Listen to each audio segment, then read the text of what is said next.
All right. Good morning, everybody. Welcome to day 2 of the AWAKEN Fall Expo. Yesterday, we had an amazing day. We're looking forward to it again. We are streaming live, so this little welcome is also for anybody online. We're very excited that we were able to stream this weekend as well. It's also going to be recorded, so anything that you missed yesterday or anything that you missed today will be available online. So when we are here at AWAKEN, we are a nonprofit. We are dedicated to the awakening of humanity. Everything that we do here in this space, and the reason that we hold these expos is to help people on their journey of bringing more awareness into their lives, bringing more inspiration, bringing more elevation, expansion, and shifting from being in a victim mentality of what's happening outside of us to shifting into the power that we all hold inside of us. And that is why we are here. It is why we do this. And everything that we have, everything that we sell, all the vendors here are aligned with that same mission and vision for a better world. So we thank you all for being here. And we're going to turn it over to our first speaker of today. Thank you so much. Thank you. Thank you. And is my mic on? I don't think so.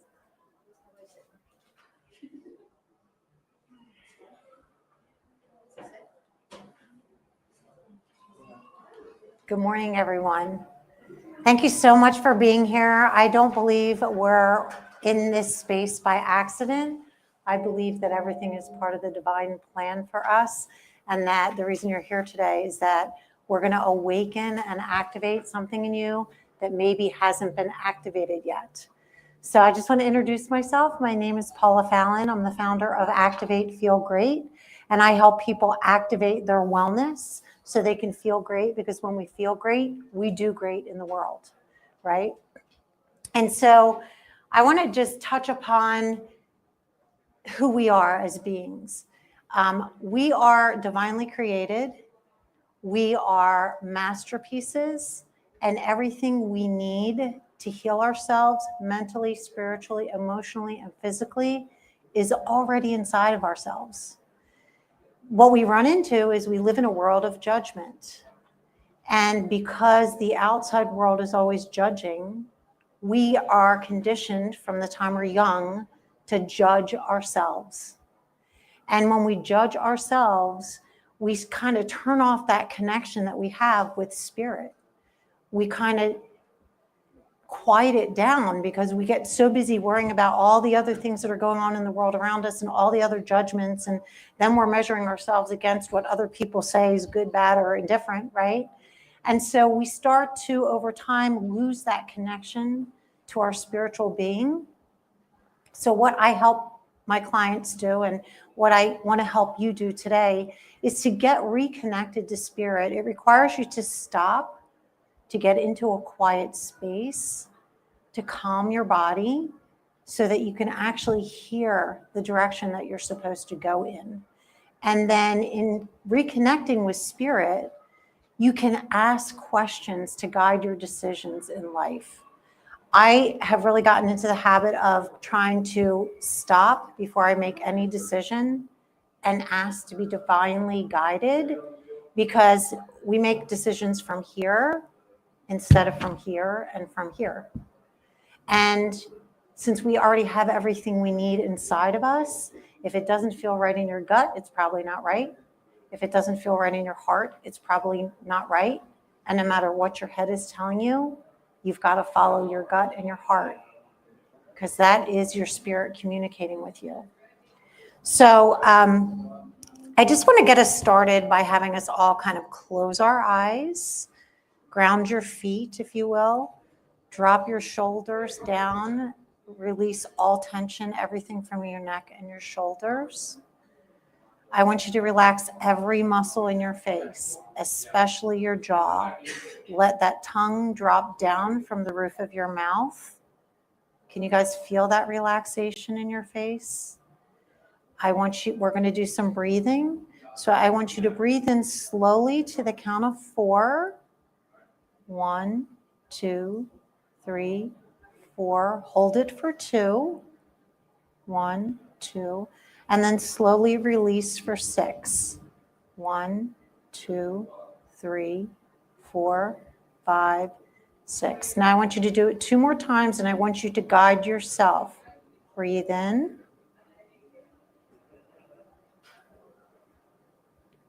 Breathe out. 1 more time. Breathe in. And breathe out. And slowly open your eyes and come back into the room. Everybody feeling relaxed and ready to receive? It's really important for you to get into this state, especially when there are really critical things going on in your life, in order for you to receive and hear what your spirit is trying to tell you. So in talking with you today, I am a believer in God, and He is who I breathe into. Maybe that's who you have a relationship with spiritually. Maybe it's something else. What I know is that we're all here for each other in this human world that we're living in, and we all need to walk in love and compassion and empathy without judging. But the most important place to start is with ourselves. So when I talk about healing from within, we have to always turn everything inward, because we're really like, our outward world is like a hologram of what's happening inside of us. So if we can take that attitude and that mindset that every single time something happens, we go, oh, that's so interesting. That's fascinating. I wonder why I'm feeling that way when she said that to me. I wonder why I'm feeling that way when I had that dinner and those beverages, right? I'm wondering what's happening inside of me. True change and shifting and transforming ourselves comes from inside. So even when we're trying to help the rest of humanity, it always has to start within us. And unless and until we're able to constantly turn inward before we turn outward, we can't have the kind of impact that we were all sent here to have. So we're all blessed and gifted and talented in different areas, and that's not by mistake. Whatever you have on your heart to do, and it's something that never goes away, you're passionate, like I'm passionate about health and wellness, and it never goes away, then you know that that's your purpose, right? And we all need to appreciate and lean into each other's purposes in life. This is what being soul spirit people are, right? Like we're here to be divinely connected. We're here to help each other become better, to build our character, to build our integrity, to build our knowledge. And so if we can just get rid of that judgment, especially towards ourselves, and we can approach everything with an attitude of curiosity and learning, like what am I supposed to be learning in this moment? When you change, you will see how all the people around you start to change. And you don't have to tell them what you're doing. You don't have to share any of that with them. You just change from within and then just do your thing, and people will see, because you're leading by example. We don't have to tell people, we don't have to try to convince other people to be doing what we're doing, but believe me, people notice.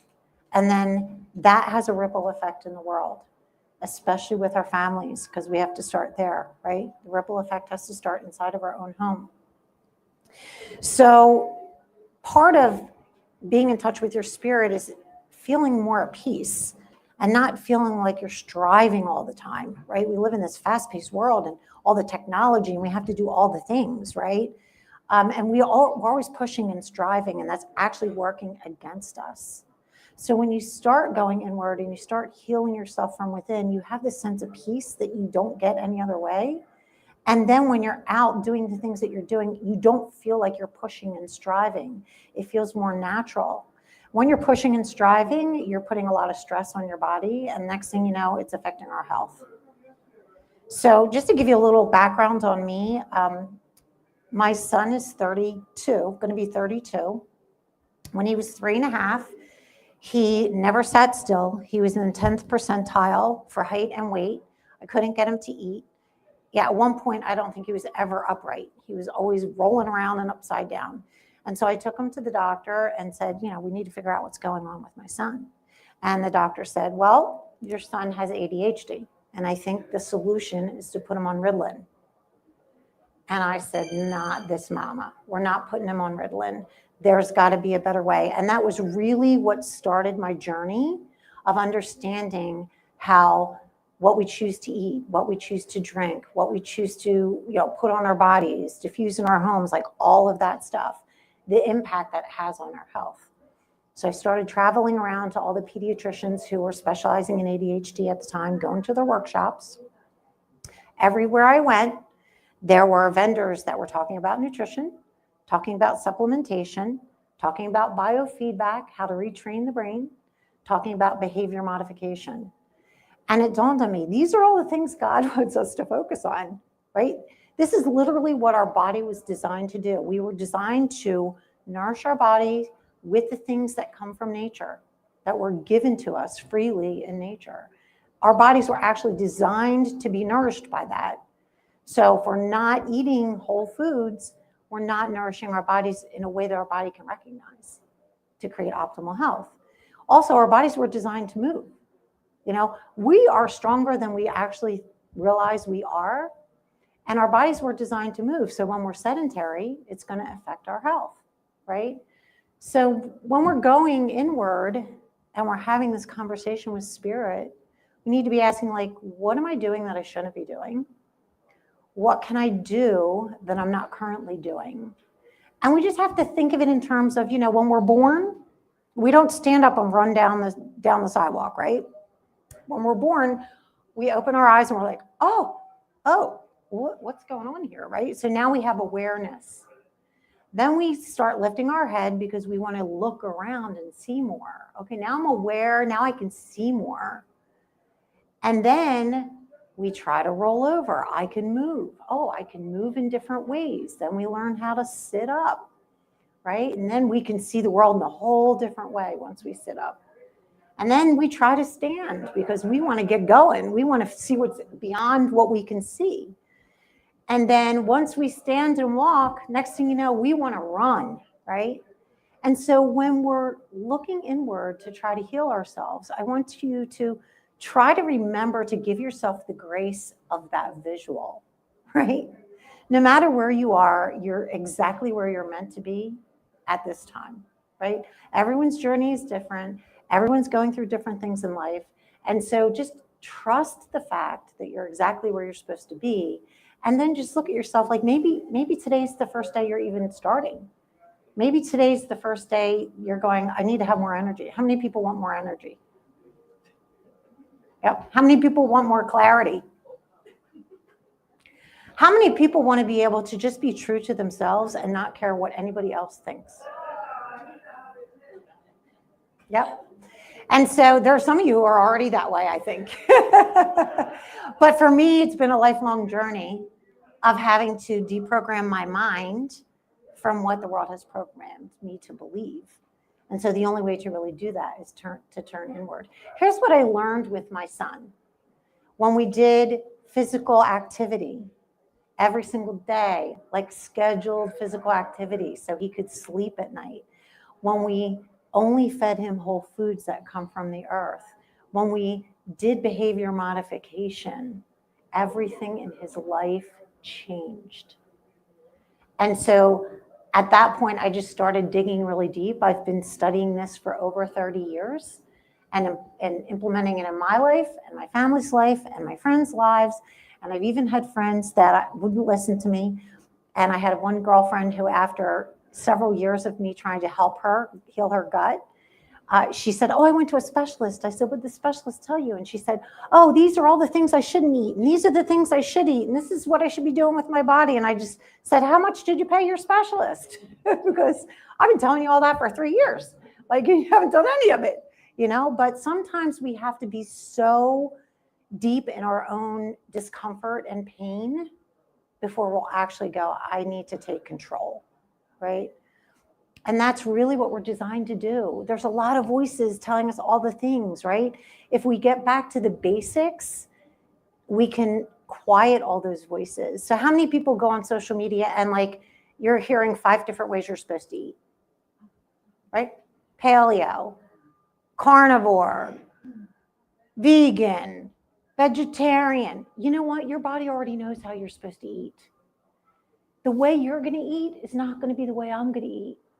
The way you're going to eat is not going to be the way you ate 20 years ago.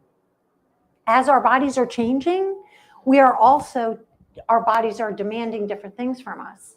So it's also going like, if you just ate lunch and now it's 2 hours later and you feel like crap, it's like, oh, what did I eat that my body is trying to tell me it doesn't like, right?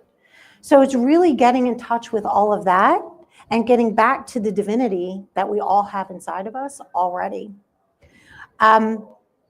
So I just want to remind you that our bodies are the temple, right? We have one body and we have one life.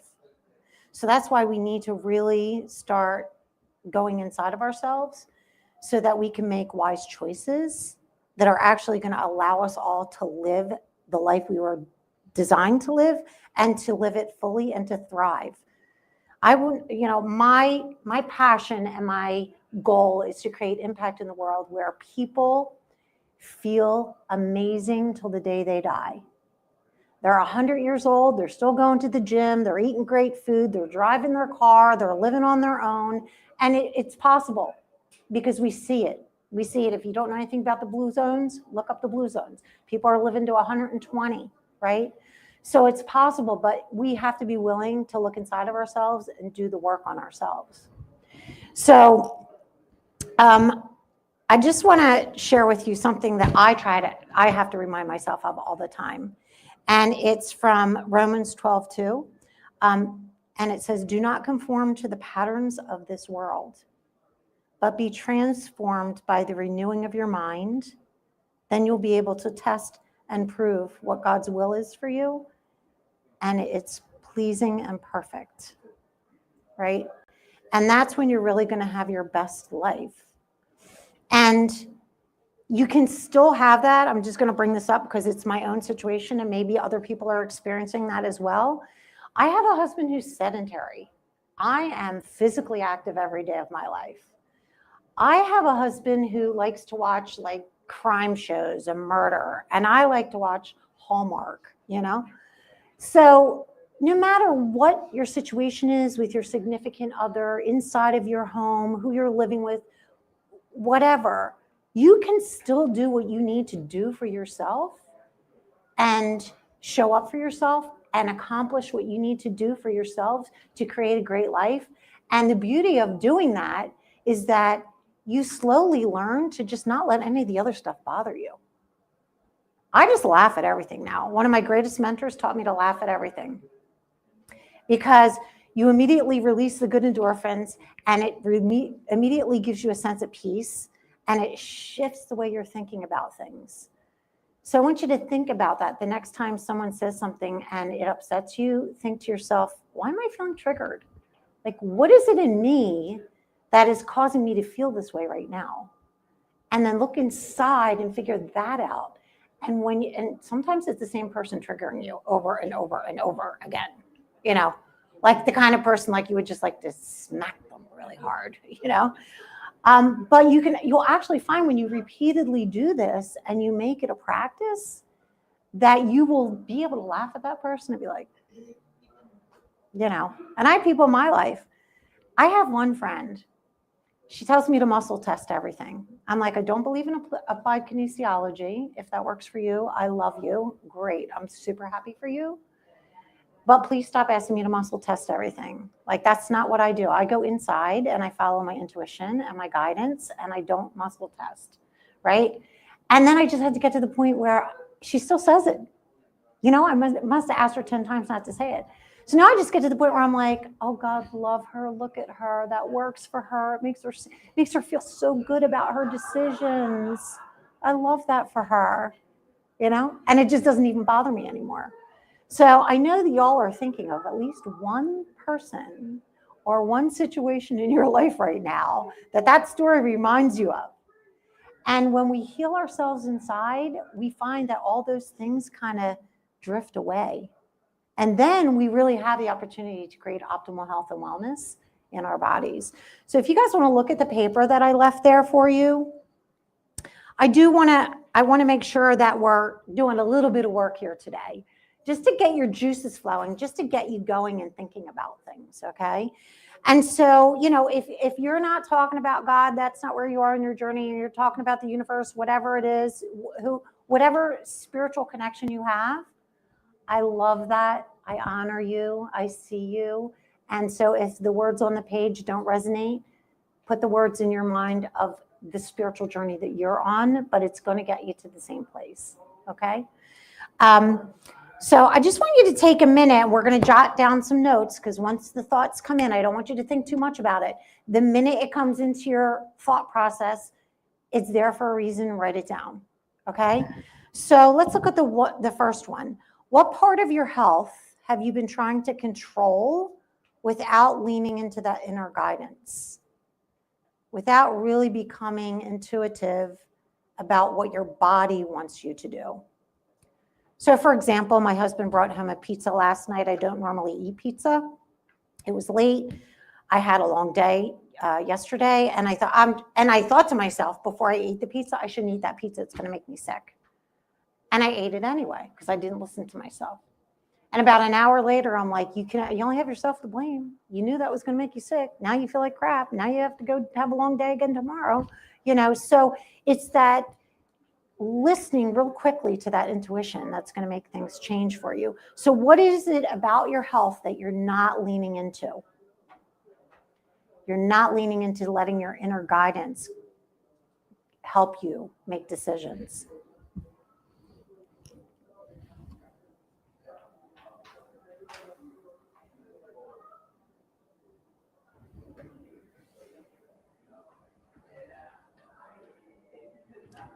And then what area are you're not like surrendering and trusting to your intuition and your spirit?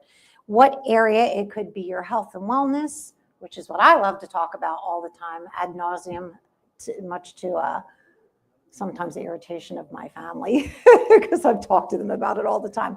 But it could be, maybe it's something, in a relationship. Maybe it's something in your career, maybe it's something where,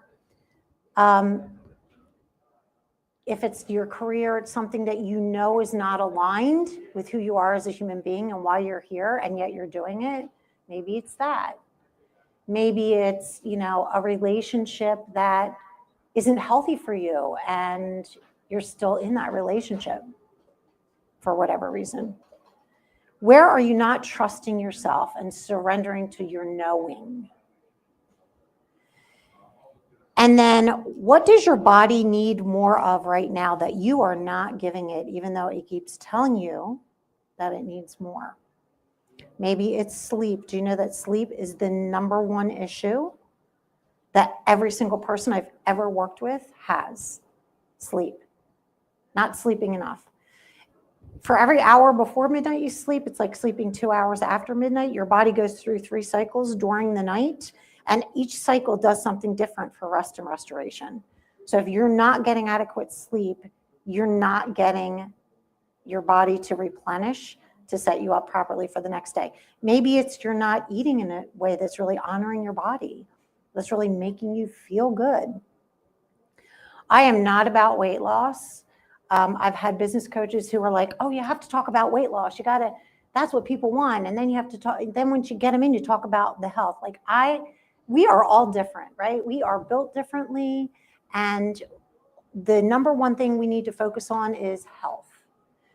Our body already knows a healthy set point for us weight-wise if we're doing all the things that we need to do to support that. Our body will find its own perfect weight. It really will. Maybe you're not moving your body enough. Maybe you're sedentary. Maybe, you're not getting out in nature. Do you know that the birds are literally a de-stressor for us? The sound that comes out of a bird, the frequency that birds generate, literally can help with anxiety and depression. And of course, if you're taking the walk, you have to have your phone off. Okay, that's the caveat.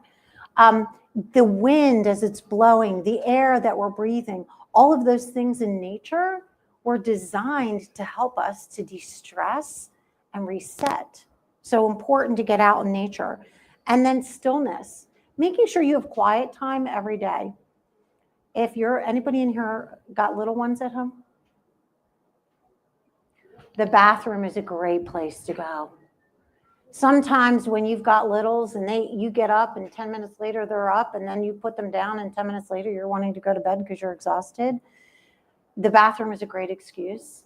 But even for adults, I've been in situations where I just needed a minute to breathe so I wouldn't react to the situation in a way that I would later feel embarrassed or regret. I would just say, hey, can you hold that thought? Excuse me for a minute. I've got to go to the ladies' room. And I also have been known to go to the ladies' room and call my best friend and say, I'm in the ladies' room. You need to talk me off the ledge. Because if I go out there, it might not be a pretty sight. And I don't want to show up in the world that way. So those things are foundational to our health and well-being and really important to focus on. So let's turn to the next page. What's one small faith-led step that you can take? Just one step, one baby step, to honor your body this week. Everyone has one thing that they can do. What does that look like for you?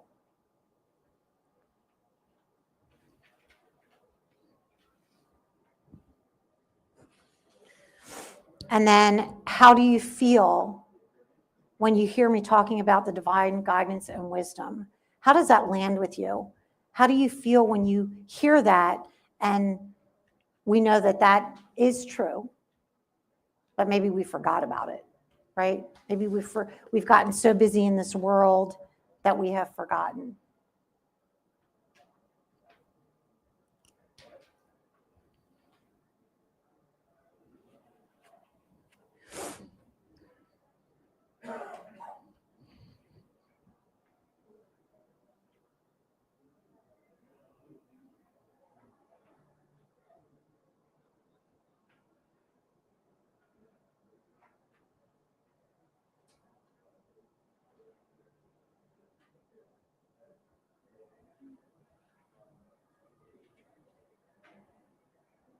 See a lot of writing. I love it. So good. So now I'm going to talk about activation. So there are so many things that we can do to activate our God-given health. You know, we're all supposed to be healthy. There's a lot of toxins around us. We're eating toxins. We're putting them on our skin. We're breathing them in. You know, there are a lot of things that we cannot avoid. You know, we can't avoid what they're putting up in the skies that's falling down to the earth, right? We can't avoid spaces that we're in where people have scents going, you know. If you're ever anywhere and there are smells that are making you feel sick, it's because there's something toxic in it. Trust your judgment, okay? If there's anywhere where you're around food that isn't making you feel good, there's toxins in it. Listen to your body. Your body knows how to recognize what's toxic. And what's toxic for your body might not be affecting her body at all. So maybe you walk into a house with a plug in, you want to throw up, and she's like, I don't even smell it. You know what I mean? So, and when you feel sick from toxins, or if you're activating your body to detox and get things out and you feel sick. So for example, I love essential oils. When I started diffusing thieves, which is a very high detoxifying oil, the people in my house felt sick. Well, because they were smoking cigarettes and they were drinking alcohol and, you know, they were doing all the things. So their body was rejecting it because it was pulling all the toxins out. So sometimes that's why we don't feel good. When you have a fever, it's your body's way of burning out whatever is in you, right? So anybody ever hear anybody know, should we starve a cold and feed a fever, or feed a cold and starve a fever? Pardon? Starve both? Yeah. I like liquids when we have a cold. I do like nourishing liquids, but especially with a fever, only liquids. You need to let the fever do what it's meant to do. And our bodies know that, right? So we have 3 pillars to activate your health. So I just want to go over those. Your first is your faith activation. So whatever that looks like to you, I just want to encourage you to begin your day with prayer, meditation, breath work, being in a quiet space, and coming into gratitude. Because when we shift the way we're thinking and we come into gratitude, the rest of our day looks so different. And even in hard times, even in challenging things that are happening that might be like really emotionally devastating to us, we can still have gratitude inside of that. Because every time something happens to it, we all want to say happens to us, because that's how we've been conditioned. It's actually a happening for us, for our evolution. And without these things that are happening, good, bad, or indifferent, we can't evolve and keep growing spiritually. So if we can live in those situations with gratitude, it helps us to handle it in a stronger, better way. And so when you start your day with gratitude, it kickstarts everything that you're going to encounter, because you're going to run into at least 12 things every day. I mean, I don't know anyone who hasn't run into 12 things every day. That, you know, the guy cutting you off in traffic, the kid that won't stop crying, you know, the lady that almost knocked over your cart at the grocery store, like even the littlest things in life, right? And then you want to speak life over yourself. So I have found one of the things that is so challenging for everybody is that, you know, oh, I can't believe I did that. That was so stupid, you know, or gosh, I just hate that, you know. That is anything that comes out of your mouth that isn't positive, literally shifts your energy. You guys said you wanted more energy, right? So if we stop doing that, it's going to shift our energy in a positive way. So speaking in a loving way to yourself, I'm strong, I'm capable, I'm designed for this, I'm built for this. You know what? I'm better than to react to somebody. I'm better than that. Let them react. I'm not going to react. I'm going to be wise about it. I'm going to take that pause. I'm going to take that minute and go to that place of speaking positively to myself. And you'll find that it literally shifts everything for you.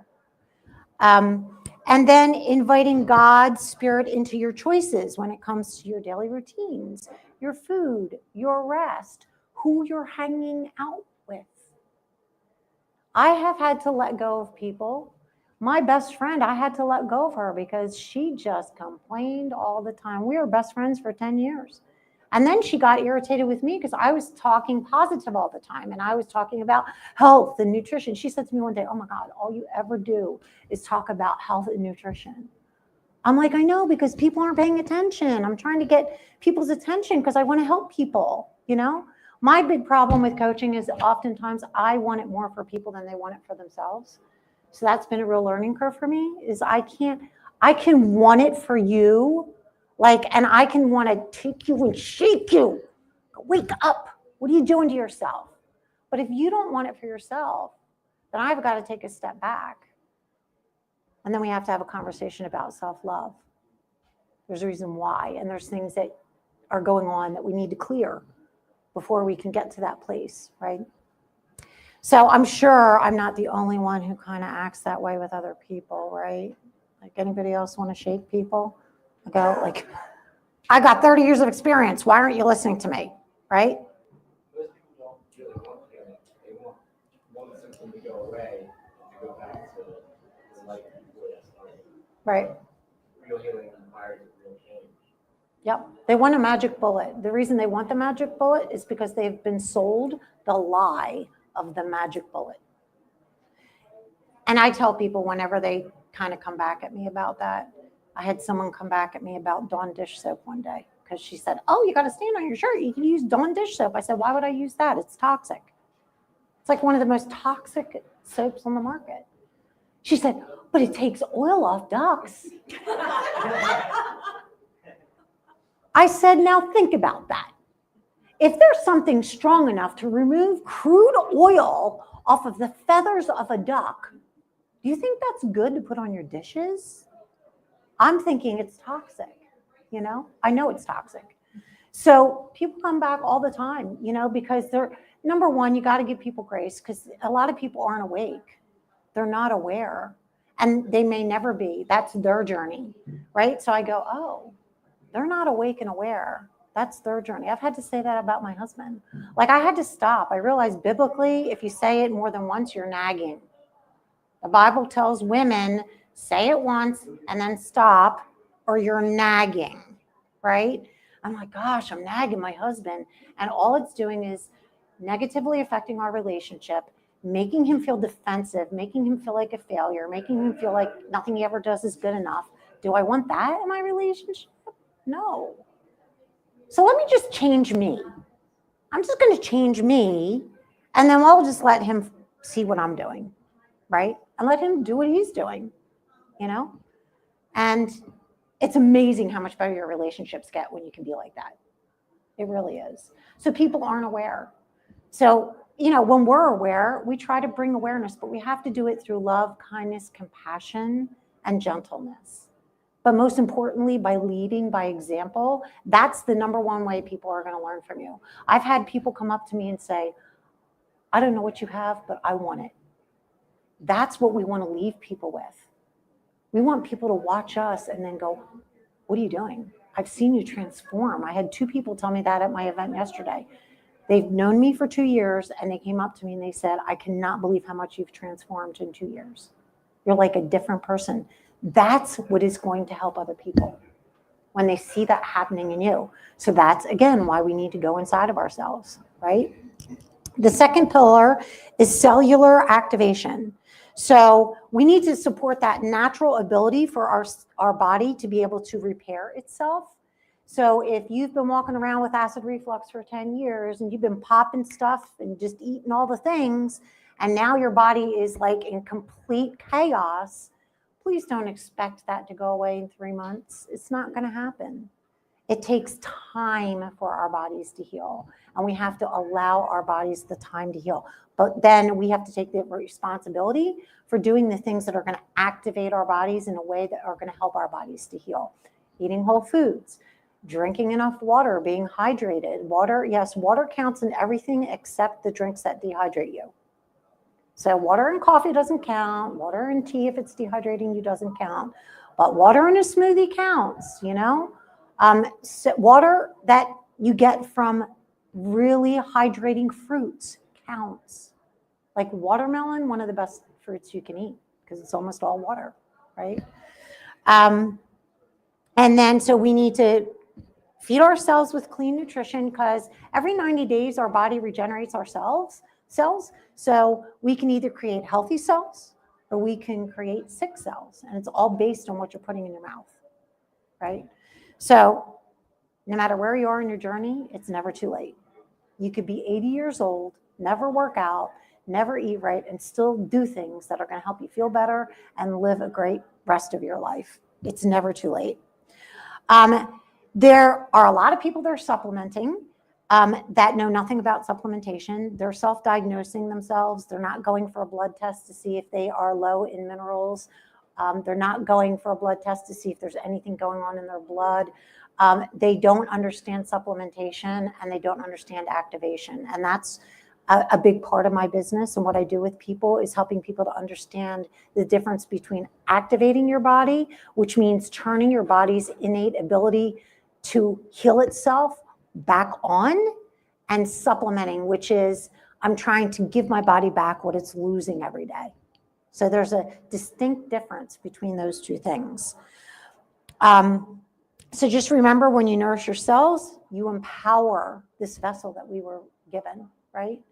When you don't take care of this vessel, then you're not going to be living in your highest state, which is where everyone should be living. We're not here. We got one life. So like, let's do it. Let's do it the right way, right?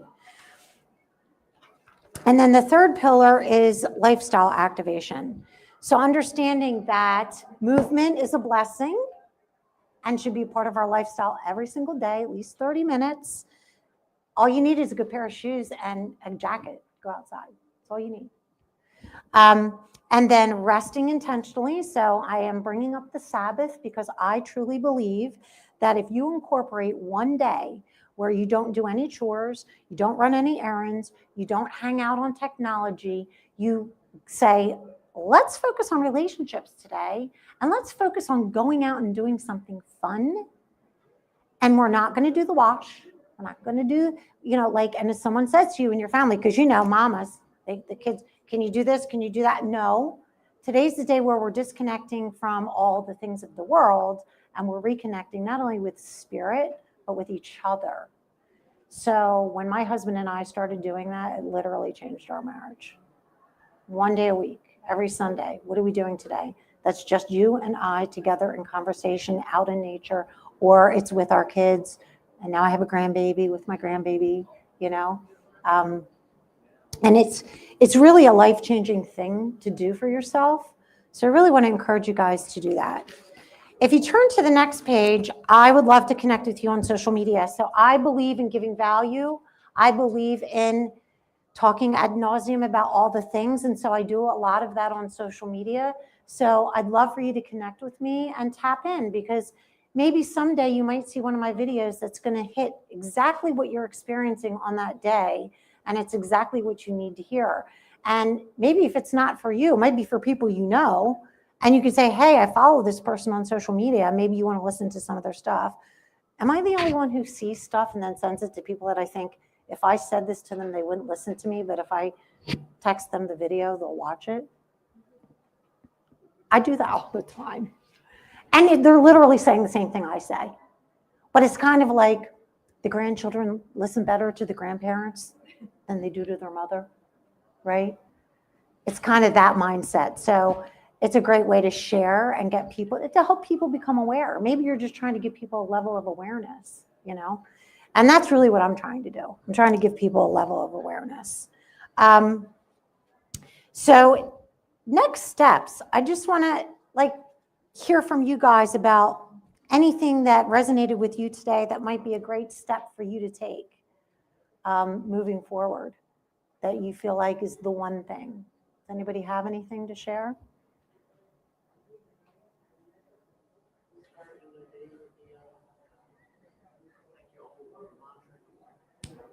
I love that. Yep. And speak so lovingly and kindly to yourself, because you know what? We're all human. We're all going to make mistakes. That's how we learn, and that's how we grow. And so we're supposed to make mistakes. So getting up every single day and loving on yourself first is absolutely the best thing you could do. And when you create that one habit and it's solid and you watch it change your life, you'll be like, I'm ready for the next habit, right? It takes about 90 days to create a new habit. So anybody else? All right. If you go to the next page, I would love to have your feedback. If you want to pull that page off and just leave it, it can be anonymous. If you want more information from me, if you'll notice at the bottom of each of these pages, I have my phone number. That is not an office line. That is not a Google phone number. That is my personal phone number. A lot of the times I find when we're in a group environment, people have things on their mind or on their heart that they don't want to say in front of the group, but they would like a little bit of guidance. If that's something that you want, need, when I'm working with people, they have access to me Monday through Friday from 9 in the morning till 9 at night. If they're in the grocery store, they're texting me, hey, do you think this is a good thing for me to buy? And I'm texting back. So I love to be connected to people and help guide people. So please don't hesitate to text me if you have a question or if you want to jump on a call with me. You can jump on my calendar. The link is here, but I can also, text you the link if you want. But what the feedback does for me is it really helps me to understand what people are going through. And, I can't help people unless I really understand what their struggles are and what they're experiencing. And I spend a lot of time researching. I go down the research rabbit hole every day of my life because I love learning and growing and being able to share that information with people. So that feedback is going to help me to understand what I need to help people with on a higher level. So I am so grateful for that. I really appreciate that. Do you guys have any questions? Because we have a little bit of time. Okay. While you're filling that out, or you can fill it out after we finish, I would just like to speak a blessing over you guys. Is that okay with you today? I speak a blessing over you? Okay. If you guys could just close your eyes for a moment. I pray that the Lord will align your body, your mind, and your spirit with his perfect design. May he give you clarity, peace, and strength as you walk in the healing he's already placed within you. And may you leave today feeling supported, empowered, and covered by his love. Thank you so much for coming. I really appreciate you being here today.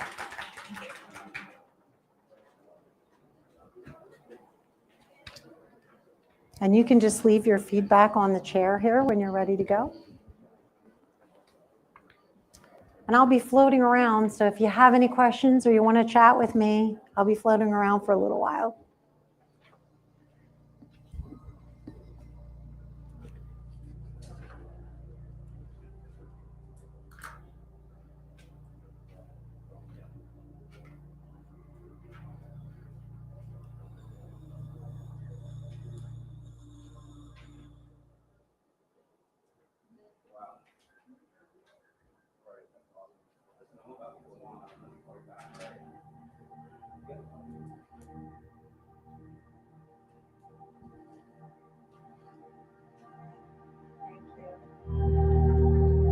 Sure. Thank you so much. Appreciate that. Thank you, ladies.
Hello? Hello? Can you hear me? Can you hear me? Perfect.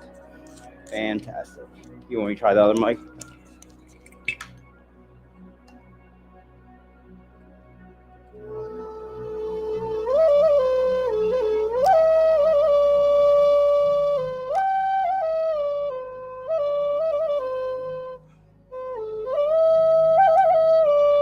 Perfect. Great. There's that there.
How's everybody doing today? All right.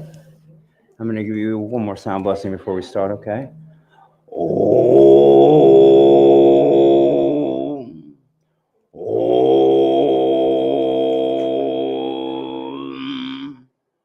Om.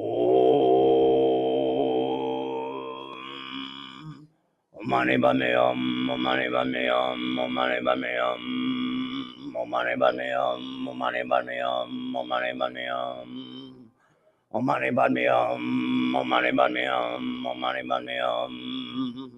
Om,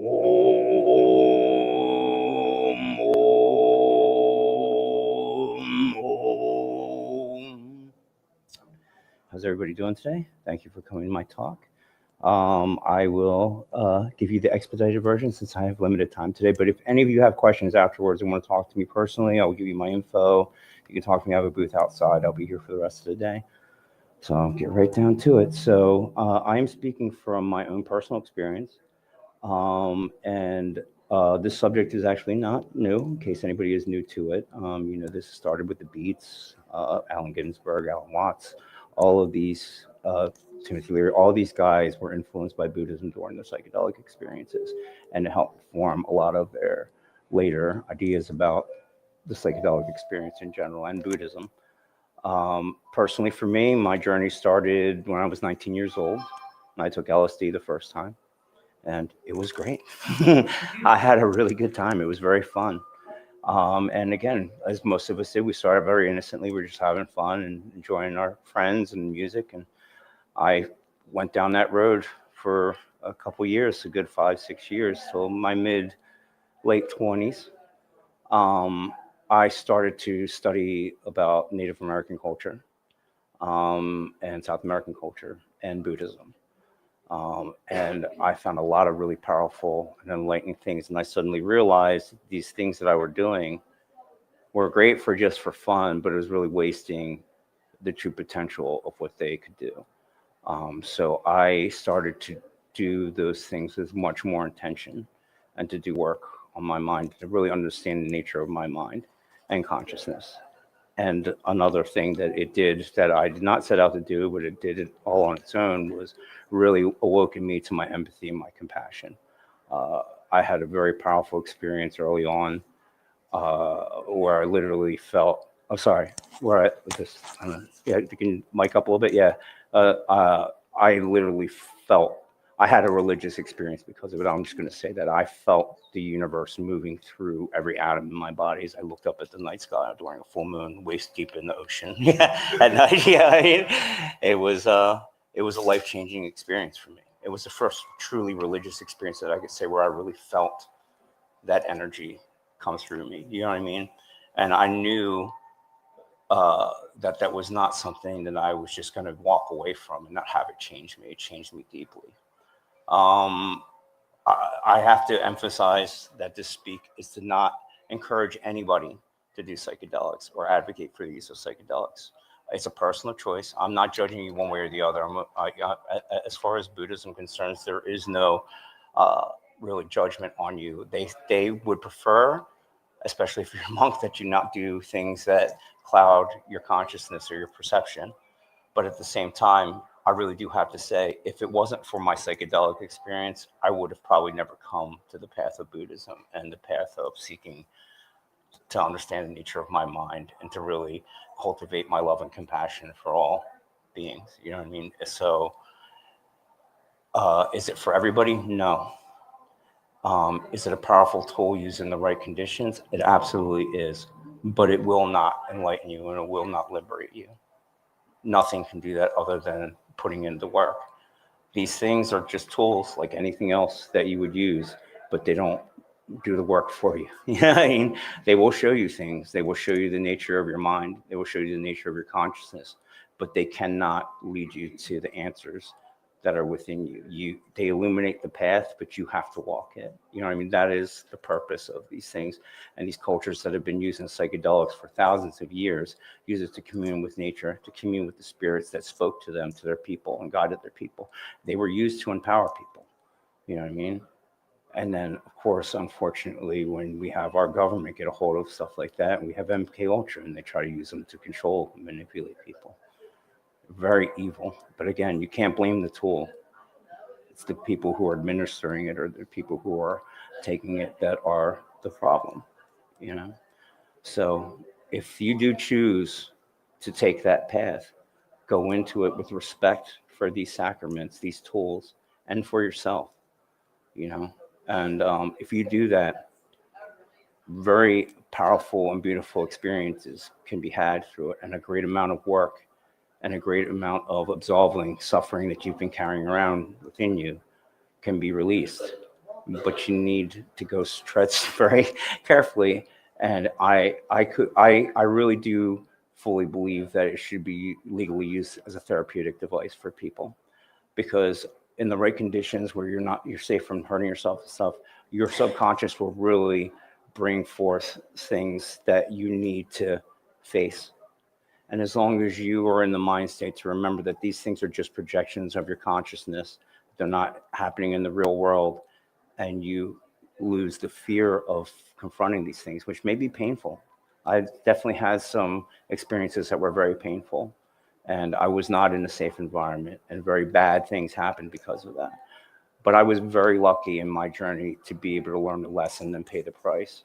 But I've watched a lot of people pay the price for disrespecting those things in themselves, unfortunately. That's just the nature of the beast. So, yes, if you have experience or you do that, again, the level of consciousness that you can achieve with a lot of these substances would take you 10 years of dedicated transcendental meditation practice on the top of a mountain somewhere every day to be able to do that without the use of these things.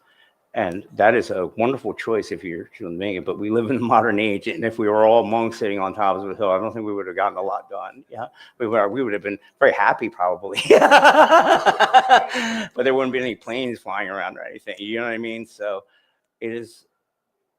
These are tools, and the stigma around them needs to be taken away. And anything that you use, if you use it responsibly with the right intention, can better and bring you further along on your journey to understanding your nature and your connection to the world and to your fellow human beings. You know what I mean? I, through this path and through things, and again, it was not a pleasant ride, a lot of it, you know what I mean? But ultimately, the whole time I've been searching for purpose, and what it led me to believe is I exist as a vessel of compassion and infinite love. And any form I can manifest that to my fellow human beings, to the world, that's what I do. That's what taking that path did for me. Is that going to happen for everybody? No. I can't speak for anyone. I can only speak for what happened to me. But I do encourage you to tread carefully in that place with respect and reverence for yourself and for those things.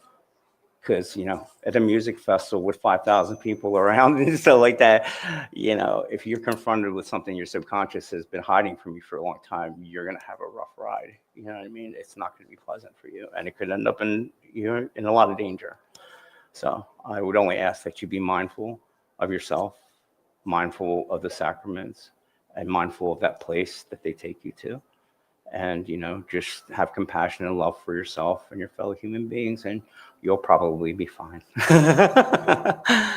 But, again, if you get irresponsible with it and anything in life, and you overdo it, or you're not mindful of what you're doing, you're setting yourself up for suffering or worse. You know what I mean? So that's the gist of the talk. I'm willing to take any questions anybody might have to have. Yes, please. You mentioned LSD. Yes. But you didn't mention any of the more natural. Yes. So so my experience initially was with LSD. I did do mushrooms later, and I had some really great trips on mushrooms and some really bad ones. I don't like getting sick, and I'm very sensitive to the conversion of psilocybin to psilocin in my gut and the plant body. So when I discovered lemon tech, it was a game-changing thing for me, and I really appreciate the therapeutic nature of psilocybin. Peyote I did with Native Church one time. Unfortunately for me, something I would elucidate on later, it wasn't a very pleasant experience for me, and I would be willing to talk about people later, but I did not have a good experience on that particular journey. I am a huge fan of Shulgin, and my favorite personal psychedelic that I have taken is 2CB, which is an analog of mescaline and MDMA combined together into one compound.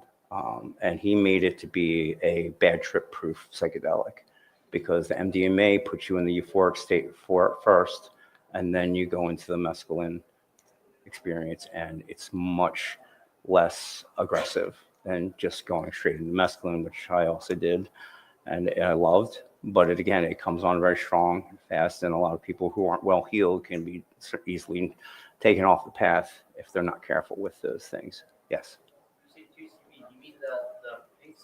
No, that's stuff that's coming from South America. I want you to be very careful. It is a dangerous time to be buying drugs in the open market out there. I want you to be very careful. There are testing kits you can get online, and they're not crazy money anymore. And if you're doing music festivals and stuff and you're buying from somebody you do not know, you definitely want to have a testing kit, or go to Dance Safe if they have one at the festival, because you will very quickly find out that it is not what you wanted. And I have horror stories that could tell you about kids that had paid $10 for what they thought was a hit of Molly and ended up almost killing themselves, literally. You know what I mean? So that 2C that's coming from South America is a mix, I've heard, of ketamine, cocaine, sometimes fentanyl, sometimes whatever mystery powder they want to throw in the bag. But again, it's not anything that I would like I said, I'm not recommending anybody do anything, but in particular, these new research chemicals, you have to be extremely, extremely careful with what you're putting in your body out there. You know what I mean? Take it from a person who spent a lot of time buying drugs off the corner in North Philly when they were young and stupid. Yeah, you know what I mean? I'm just going to tell you straight out. I'm very open about my experience. You know what I mean? I was a very stupid, reckless kid through most of my 20s. I finally got my head on straight. And again, a lot of it was because I found the Buddhism and these other spiritual paths, and they kind of drove me out of that. And by the time I hit my 30s, thank God, I gotten myself under control, you know what I mean, and quit abusing myself and these things, you know what I mean? And I was very lucky, though. Again, like I said, for one of me, there's hundreds of kids that did not survive that, unfortunately. And I watched a lot of them not survive it. But I don't judge. And when the kids come up to me, you know, I had booth at a festival for years, and they basically called me the lighthouse. But kids who were having a bad ride or whatever, they would bring them to me, and I would play my bowls for them and kind of help bring them back and make them understand that, you know, this is going to be over and it's okay and they're safe and they're calm. You know what I mean? That was a big role I played for a lot of people, and I was grateful to be able to do that because I didn't have anybody to do that for me, and that's why I do it. And again, another way for me to express my compassion and my love for my fellow human beings. Yeah. Yes. Safe and accessible in the United States. If you're in Oregon or Colorado, mushrooms are legal, I believe. Okay. That's pretty much it. Therapeutically, there are states that have allowed MDMA. Pennsylvania allows ketamine treatment. Somebody just told me that there's somewhere in Pennsylvania that does ibogaine, which is crazy to me because that's an it's like super paid. You know what I mean? Like they usually have to go to Canada or Mexico for that, and you have to be in the hospital basically, and they strap you in the bed where you do it because it's extremely aggressive psychedelic. But it does very similar things to what DMT or ayahuasca will do. It reprograms and resets all of the receptors in your brain, so you no longer have the craving for opiates. And a lot of addiction things can be cured by the experience, but it is a very aggressive thing. You want to really be sure that's what you want to do because it's not fun. You know what I mean? It's not a good time from what I've heard and what I've seen. Yeah, you know what I mean? Very much like the toad venom is extremely aggressive. And it's not for the people who aren't well healed. You know what I mean? It's a very powerful experience. Although the good thing is at least it's short duration.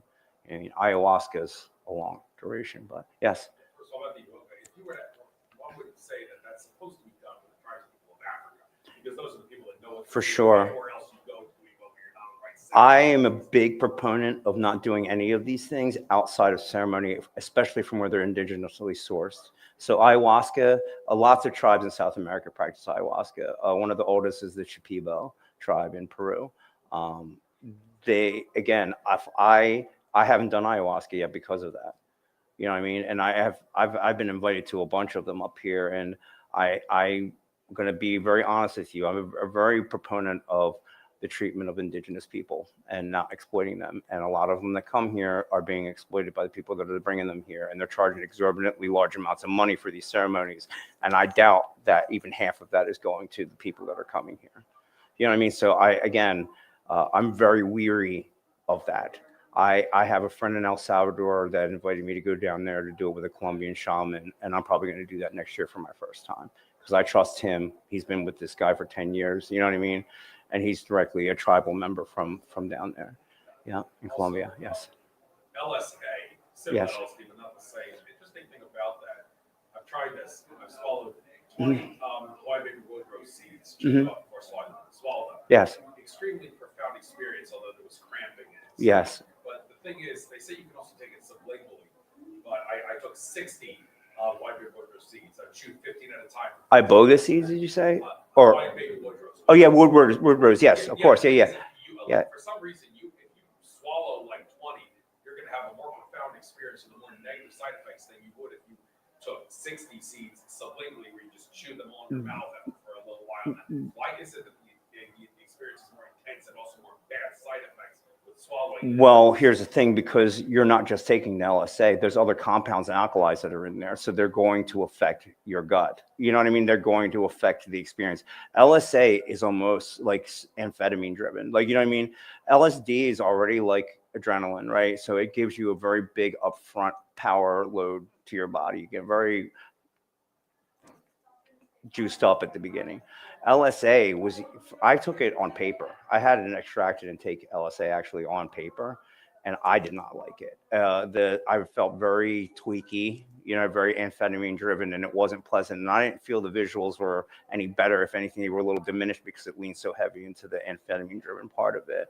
You know what I mean? I'm not a fan of that. You know what I mean? Everybody's brain chemistry and bodies are different, by the way. So I'm not recommending if you're going to go down this path, this is what I say to every kid I meet. You have to find out what your teacher is. And if something's not your teacher, your body's going to tell you immediately.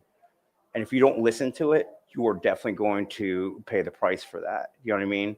Everybody's brain chemistry, everybody's bodies react differently to these compounds. They may have some same effects that kind of occur with people, but mostly experientially, everybody has their own.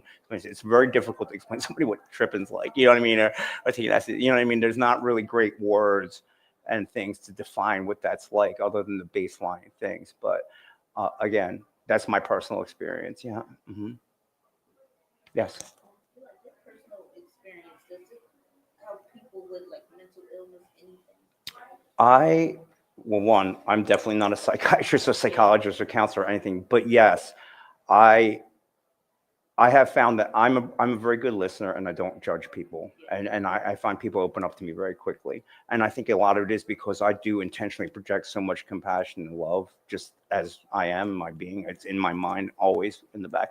And so I just want anything I can do to ease the suffering or help somebody procure the tools to liberate themselves from that suffering, I would gladly give it. Like I said, I don't take money to give talks like this, these Dharma talks. I don't. If I do it at a yoga studio or something like that, if people want to donate something to charity or something for it, I will greatly do that. But I don't ever charge money to give a talk that involves Buddhism or my own personal experience. You know what I mean? I don't, because I feel like this is my purpose. You know what I mean? And if I hope that my example inspires more people to do the same thing. You can't make people do anything. The best any of us can do is hope that the example that we set inspires other people to behave in the same way, or to seek their own path to that compassion and liberation in themselves. You know what I mean? Mm-hmm. Yes. What's the significance of all the skeletons on your clothes? This is Siddhapati. They're called Siddhapati. They're Tibetan Buddhists, and they occupy the charnel ground, which is where the cemeteries are. Okay, and they're kind of guardian spirits of the cemeteries. Okay, yeah, that's what they are in the most simplest terms. That's a lot to unpackage there, but yes, that's generally what they are. Yeah, mm-hmm. Tibetan Buddhists. Yeah, Vajrayana school. Yeah, mm-hmm. Yeah. I practice Dzogchen, but I'm never fully committed to any path because I don't believe in that. I did mostly self-study. I've never been ordained into an order. I've never taken refuge formally, but it may be coming in the future, because a friend of mine who is a Thangka painter, he was raised as a monk. He's a Bumpo. He's going to have his first U.S. exhibition of his Thangkas in March at my friend's gallery space in Philadelphia. And I have been inquiring with him about potentially becoming a lay monk in the Dzogchen order, the Bon order of Buddhism. So we'll see if that's in the cards for me. But being a lay monk, you don't have to take the vows of celibacy and all that stuff. You know what I mean? And that's what he was, a fully ordained monk, and he left his order in order to have a wife and kids. He wanted to live as a regular person. You know what I mean? So, yeah. But, yes. Would you recommend for beginners if somebody never had a psychedelic? Get me in sticky wicket here. Natural is always better first. Mushrooms, 100% what I recommend, mushrooms first. Very low dose. Just get your feet under you. I mean, I'm literally talking like take a gram and make tea. If you get sick from it, you're gonna know pretty quickly. Even if at a low dose, you're gonna feel your stomach getting upset and stuff. You know what I mean? If it does, I recommend that you do the tech where you grind it up into a powder, steep it in lemon juice for half an hour, and then drink that. And you won't get the stomach upset. It does cause onset to happen quicker. Your body absorbs it quicker because it's already converted. So about 15 minutes instead of like a half hour, 45 minutes for it to come on. Yeah. And there's different kinds of mushrooms very different potencies. So I recommend, if you do have a reliable source that you trust, that you say you don't want to start off with, Shiva lingams or penis envy or something like that, you're gonna have a ride. Yeah, you know what I mean. But regular psilocybin mushrooms is a very pleasant, beautiful, and most comfortable. They do have almost like an opposite effect as LSD, where they kind of make you sleepy almost, which is why, again, while that argument that Soma that's in the Vedas was mushroom tea or some kind of mushroom hash milk that they drank, the gods drank, they said that all the gods in the Vedas drank Soma. It was Shiva's favorite drink. But Soma means sleep. That's a pretty big, strong argument for that. Yeah, you know what I mean? But yeah, how are we on time, by the way? I didn't want to go over. Oh, time's up. Oh, I'm sorry. Our time is up. Thank you so much for listening to my talk, and 1,000 blessings to all of you. May the light of compassion illuminate your paths forever. Namaste. Absolutely. Yeah. Thank you.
Hello, everyone, and welcome to Taking the Shamanic Path to Awaken Your Authentic Spiritual Self.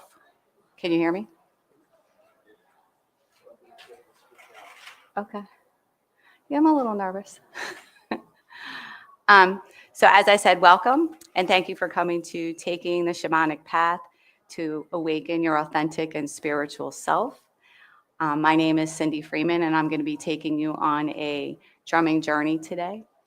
And that's going to entail taking you back to inner child work, to your inner child, and connecting that with your heart space. Shamanism is basically all about those traumas and healing them. And that's why I chose this path. I've been working as a shamanic practitioner for 7 years. Back in 2019, I was invited to go to a shamanic drumming circle for the weekend. It was a retreat, and I fell in love with the journeying piece. I also was able to attend a fire ceremony and do some releasing and really connecting with those pieces of me that were wounded, that were needed healing. And it's been many years, and I'm still continuing on that path. So I feel like this is the time where people really need to connect back to those traumas in their life, such as abuse, not feeling good enough, not feeling worthy enough, having those pieces of you that where you were told, you don't belong. And I feel like this is the best way to get back to healing those pieces. Shamanism is also about not somebody healing you per se, it's you working on that work yourself. And that's what I really love about it. So my past, actually when I started, I was married at the time, and I was in a very abusive relationship. I was with a husband who was an alcoholic, and I was just very tired of being and allowing that abuse in my life, and it seemed to be a pattern, and I wanted it to stop. So that's basically where I started. And now I've been on this healing journey for the past 7 years, as I said. I had the opportunity also to go to Peru. So my background is actually in the Peruvian way.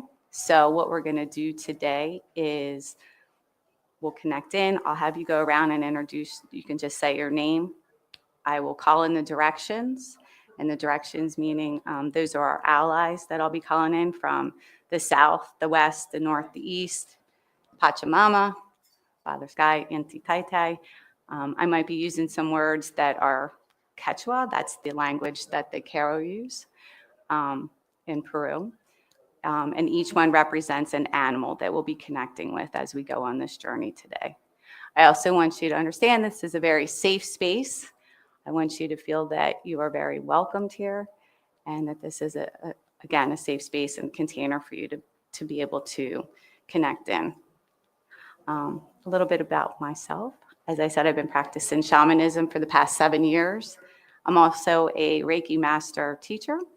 I'm here doing intuitive card readings, and I'm a spiritual advisor.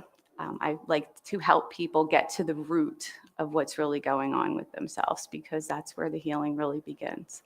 And not that I don't love the woo and the fuzzies. It's great. But where you really begin to heal is getting to those core, like what happened in your past, what's, even generational would happen, those patterns that seem to show up in your life from generations, from like your family. We've all been conditioned into believe in certain things in our lives about ourselves that are not true. And this is a way to open up and really start to heal those parts of yourself. So I think that's a little bit about myself. And I'm going to start with you, if you don't mind just going around the room and just say your name to connect in. Hi, Pat. Nancy, hello. Terry. Hi, Jen. Linda. Susan. Hi, Susan. Hi, Michael. Hi, Bridget. Jason. Hi, Jason. Andrew. Hello, Andrew. Bob, but I spelled it backwards. I needed some laughter. Thank you. Palindrome, right? What was it? Elwood. Elwood. Nice to meet you. Ani? Oh, Ani. Okay. Back there. Hi, Lisa. Robert. Okay. All right, great. Got that out of the way. Perfect. So what I'll be doing today, like I said, we're going to start with calling in the directions. I'll probably have you each stand up and we'll go around and call the directions in first. I'll have you sit back down. We'll set an intention before we go on our journey. As I start with the drum, it's actually going to be the same beat, and I'll be guiding you as you go through your journey. There might be some times where I'm quiet, and that allows you to connect with that inner child. Okay? Yeah, sure. North, yes, south. Southwest, yep. I already looked when I came in, but thank you. I appreciate that. And then on your way back from the journey, you'll hear me say, okay, it's time to come back, and you'll hear a little bit faster. And then you'll come back into the room. And does anybody have any questions? Nope. Okay. All right, let's get started. So if you'll all stand, and we're actually going to face the direction of the south.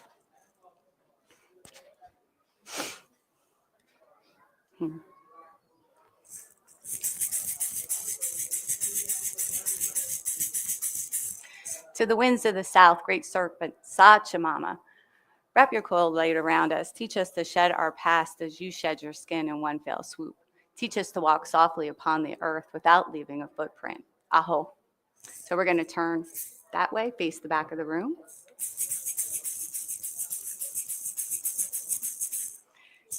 To the winds of the west, Mother Jaguar, Atarango, come and protect our medicine circle. Teach us to live in peace and teach us to live impeccably. Teach us to cross that rainbow bridge and live life after death. Aho. We're going to turn to face the other wall.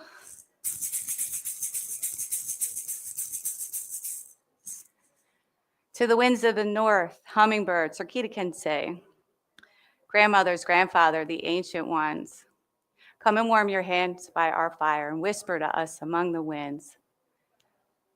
We honor those who come before us and those who come after us, our children's children. Aho. Going to turn and face the front.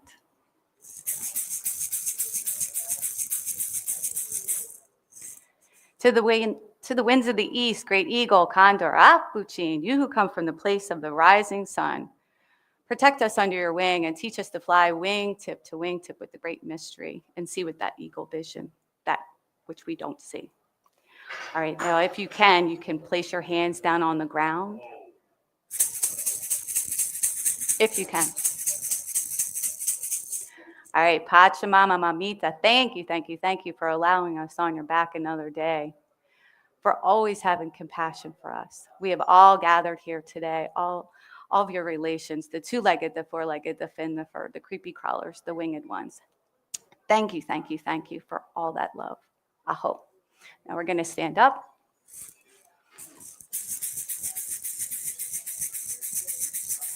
Inti Tai Tai Mama Kia, the Star Nations. Thank you for being with us today. For always supporting us and lighting up our footsteps for our soul's path of purpose, teaching us to sing the song of life. Aho. Okay. Thank you very much. You guys can all be seated.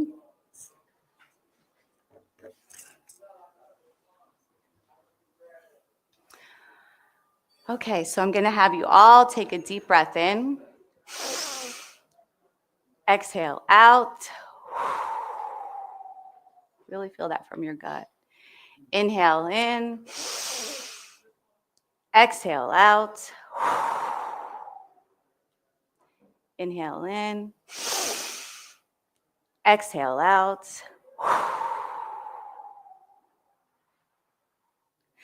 And I want you to imagine a beautiful bright white light above your head, almost like the moon cascading down upon your face.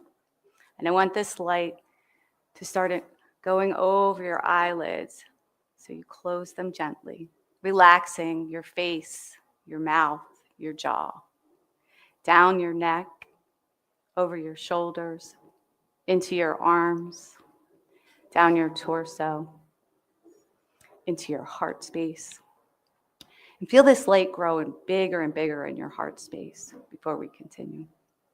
Allowing it to open up to receive. Allow the rest of that light to continue down the front of your torso, over your hips, down your thighs, into your calves, into your feet. And at the soles of your feet, I want you to imagine beautiful roots growing down into Mother Earth, reaching way down into the richness of the soil. Allow Pachamama to take that and mulch that, bringing this beautiful bright white light back up through those roots, up through the soles of your feet, connecting back in over your legs, over your hips, into your belly, and into that heart space. Because that's where we're working today, in that heart space.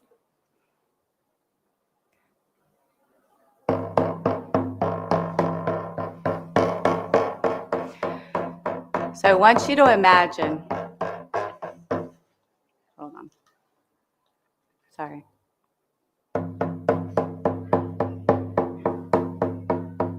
I want you to imagine you're at the front of a forest. Feel the dirt path beneath your feet. As you come to that entrance, I want you to walk into the forest, feeling Pachamama beneath your feet, comforting you as you walk. Notice the trees, the beautiful colors of the leaves, the orange, the reds, the greens. As you continue to walk, hear the rustling of the squirrels, the birds starting to sing in the trees. Feel that sunlight beat upon your face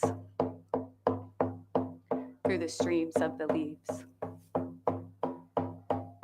As you continue to walk on this path, feel that warm breeze, catch a scent of that pine. You're very relaxed as you continue on your path. Up in the distance, you notice a mountain. Curious, continue walking towards the mountain. Keep following this path through the forest.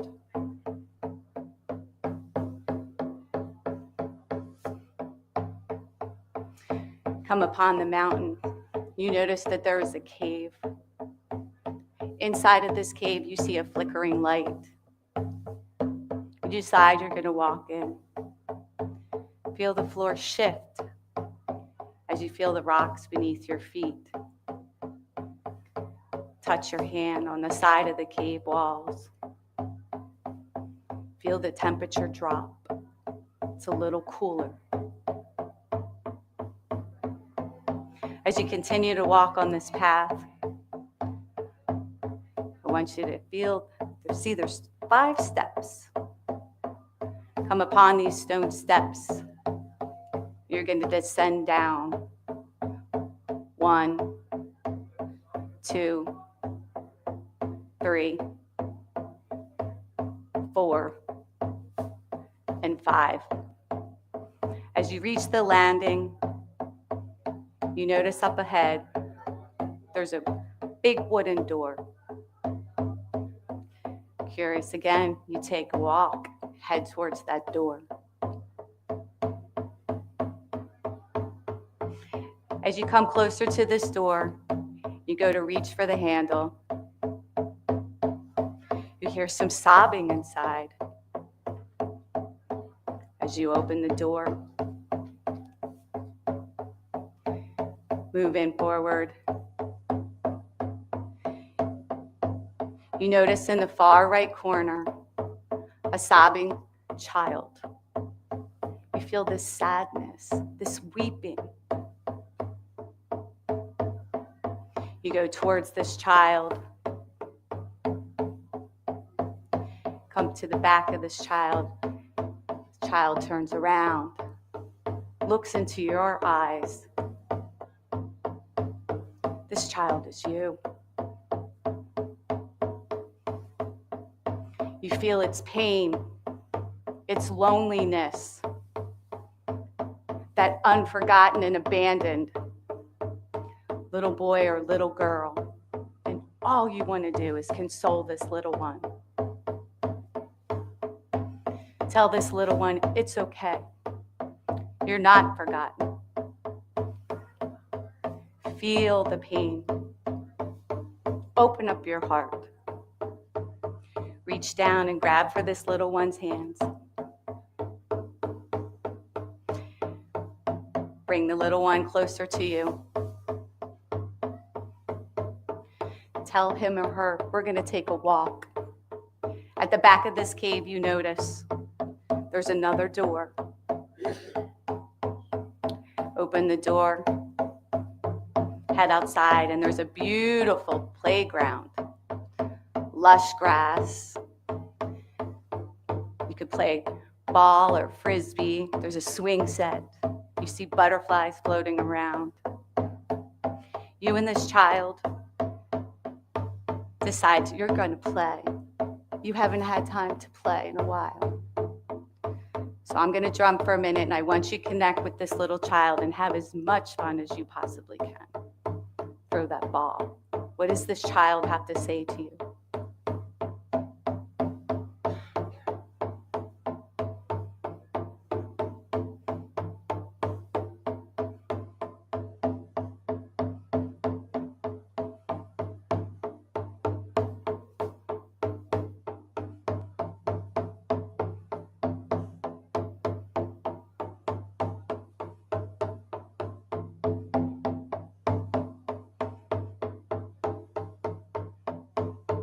Feel the freedom that you have with this little one as you connect at a deeper level.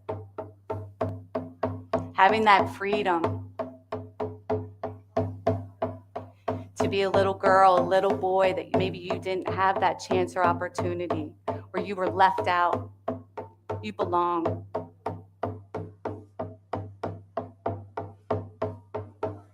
You're not abandoned. At this time, I'd like you to tell this little girl or this little boy, what words of encouragement or love do you have for this one?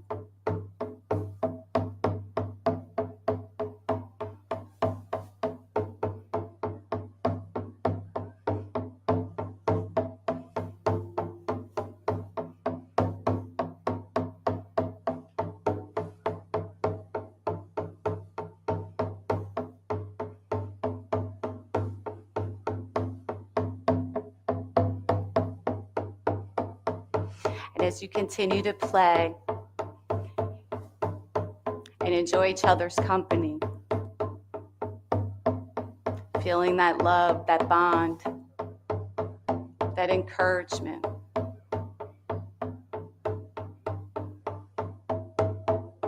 Really open up that heart space.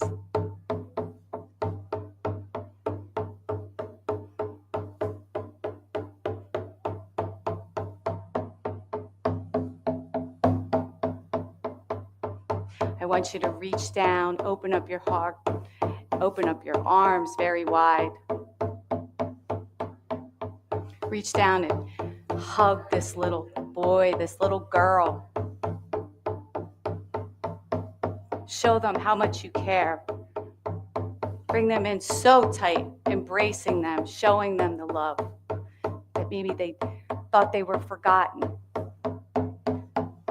Of all the trauma, the abuse, the not being made to have that self-worth, not encouraged, being left out. Tell this little boy, this little girl, you are worthy. You are loved. I want you.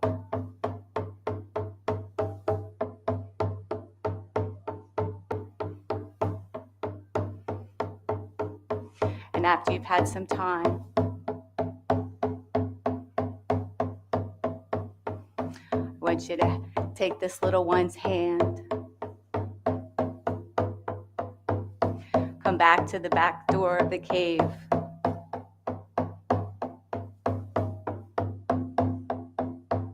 Open the door.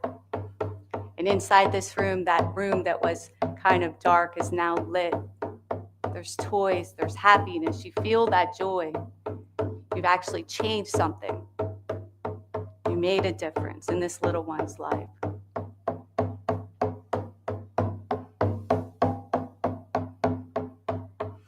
As you go to say your goodbyes, I'm going to give you a minute to embrace one another and listen. Do they have a message for you? What is that little one saying to you?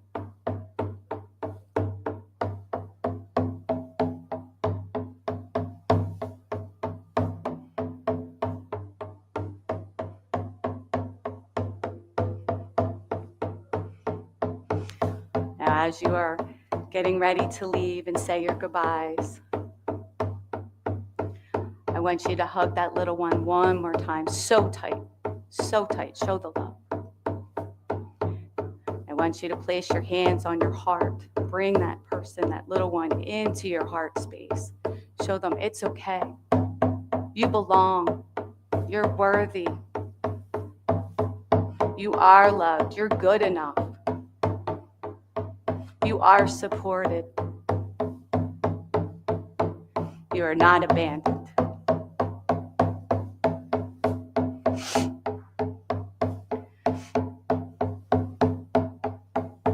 Now it's time to head back. Ask this little one if they're ready to stay with you. Know that they're loved and that they are a piece of you. I want you to head back to the front door of the cave. Say goodbye. Come back out onto the landing of those stone steps. Going to start ascending up. 1, 2, 3, 4, and 5. Now you're back on the top of where the cave is. Feel those rocks beneath your feet. Feel the side of the cave. You know this way back. You feel the floor start to shift. As you enter back onto the dirt path, headed back towards the forest. Feeling a little lighter now. Feeling a little bit more happy and joy. Feeling that completeness. Like something has been replaced back into your heart that belongs there. As you continue through the forest, you come to the entrance where you started. Maybe a little skip in your step. And I want you to come back. Come back. Come back. I want you to start feeling your fingers, your toes. Take a deep breath in. Exhale out.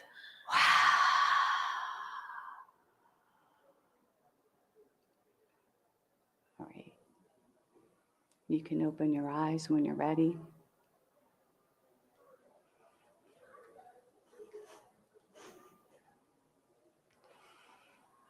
How's everybody feeling? Okay. Is that loud enough? Okay. I hope you enjoyed the journey. Give you a second to come back. My eyes have never felt so watery after meditation. It's because you're connecting back to that piece of you that's been wounded. That's what shamanism is all about, and that's why I love it. It really is about connecting you back to that piece of your soul, connecting back to those childhood wounds, and really working on yourself to heal. Because if we're going to be out there in the world as lights ourselves, we have to heal us first. And it can't be sugar-coated. This isn't an easy ride. It's a lot of hard work, but I truly believe that it's worth it. You know, it's really getting to the root of what is going on. And, You know, I can honestly say over the years too, I had distractions and I didn't want to face stuff and blah, blah, blah. But then when I really started diving in and yeah, go ahead. I don't know if it's my imagination, but when we were standing, I felt like waves of like a breeze. It's the energy. Was it? Yeah, so what I was calling in when we first started is the directions, and they're very powerful. Those are our allies. So in the Peruvian way of shamanism, each direction is represented by an animal. And then the South has the serpent. And if you think about a serpent, they lay belly to belly with Mother Earth and they shed skin. And that's what we're asking to do, is shed our past so we can become anew. So each direction that's what I was calling in. So if you felt that energy or that wave or breeze or whatever, that's probably what it was. Yes, absolutely. 100%. 100%. So I wanted, oh, I'm sorry. No, did you have something? And then I felt like almost sick through that. I guess that's the point of it. Like I felt like Yeah, because you were feeling the energy.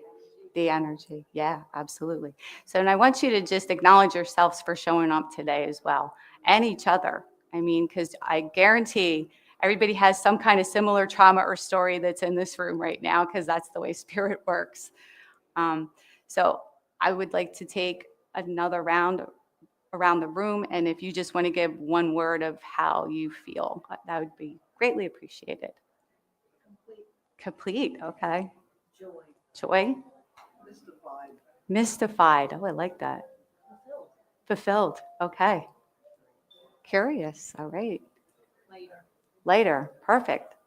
I was warm. Warm. Yes. I have gone on journeys where I am hot. I feel like I'm on fire. Mm-hmm. Okay. That's fine. That's great. Connect. Okay. Okay. All right. That's fine. Connect. She said not sure. He said light. Perfect. Yeah. Great. Harmony. Infinite. Calm. Peaceful.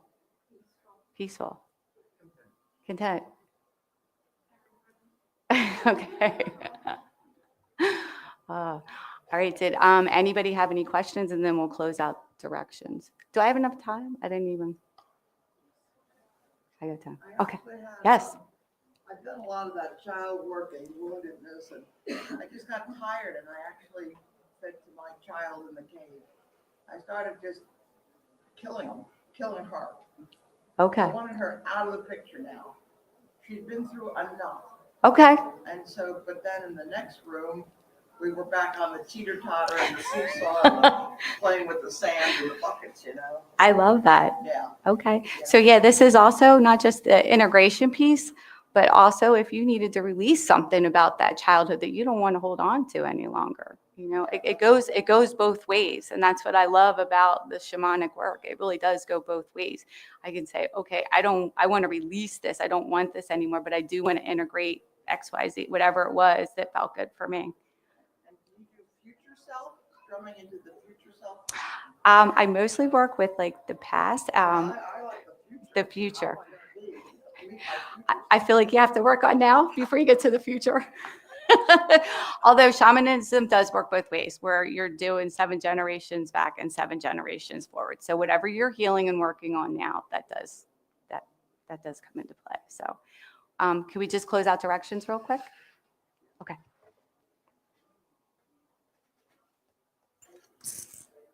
Okay, so we're going to stand again. We're just going to send the allies and spirits home that were with us today. To the winds of the south, great serpent Sachamama, thank you for coming with us today on our journey and releasing and shedding whatever we needed to shed for our highest and greatest good. Aho. Turn to the back.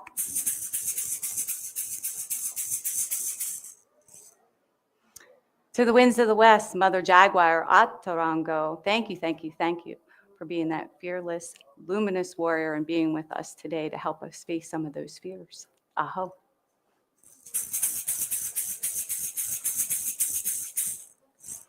To the winds of the north, hummingbird, Sakita can say, thank you for taking us on this epic journey to ourselves today, to a piece of us that we needed to either release or embrace. Thank you, thank you, thank you. Aho.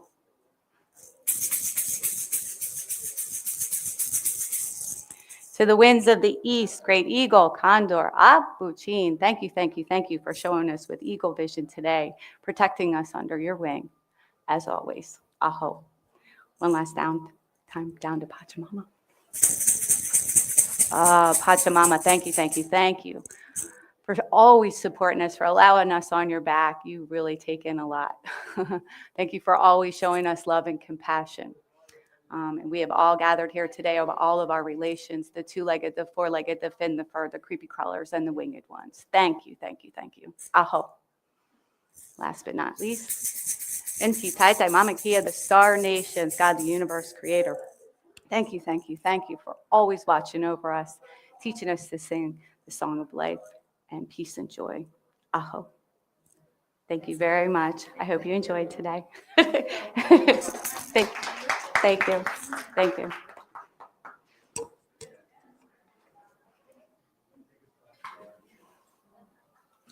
Hi, you came back. Good to see you. I was a little nervous, but I got through it. Oh, thank you. 1 second.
anything you want. All right. All right. Hello, everybody. Our last event ended a little short, so since we have some time, we're going to take you out on the expo floor and see what's going on out there.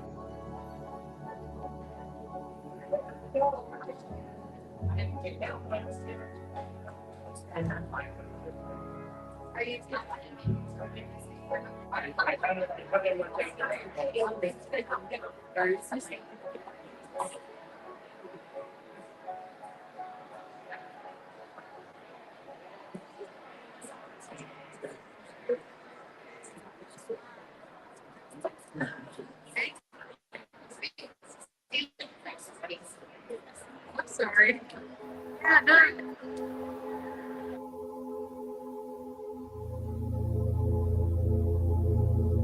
Dylan, this is a long time person to come to all your expos. This game is to stay one. Yes. So, he's a big supporter. Yes. Say hello to our fans. It's a place to come. Good energy, great people.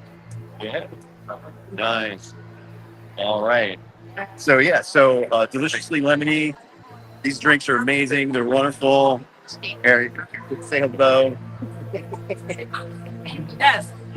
I am so happy to be here at the AWAKEN Expo. I am Shimi. I am deliciously lemony. I am the owner of this wonderful company that gets the honor of being here at the AWAKEN Expo with Greg.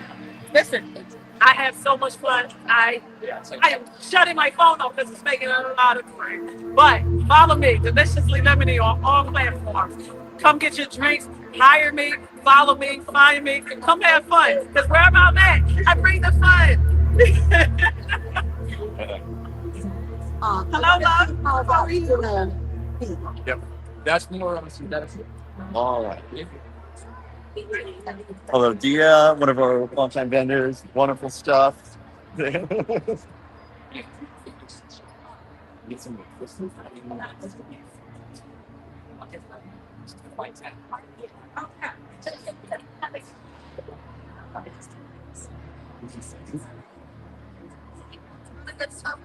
We'll come back later and say hi over here.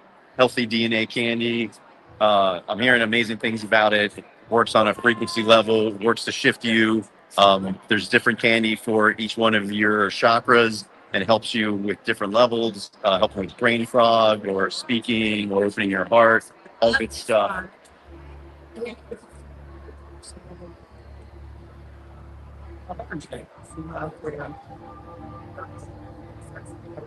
Carla is our dream expert. Dream working itself. We're going to interrupt for a second. This is my friend Mark. We're streaming live. Say hello. Oh, hi. This is Carla. Tell them about what you do. I'm a dream worker, so I study dreams and help people find clarity and answers to their dreams. Awesome. Thanks so much. And we're going to say hi to Gary over here, streaming. Hi. This is Gary. He's awesome. He does iridology. Tell me a little bit about it. So iridology is the study of the iris, and it's kind of like reflexology in the way that the whole iris is mapped out, and each section reflects a certain part of our body, which makes it then very easy and quick to identify those areas in our body that might need a little bit more attention and support, so that we can adjust our lifestyle accordingly and support our system the best way possible to prevent any future health issues. Or if something's already manifested, we can trace it back and work on that area to improve the situation. And then I also do iris art like these here.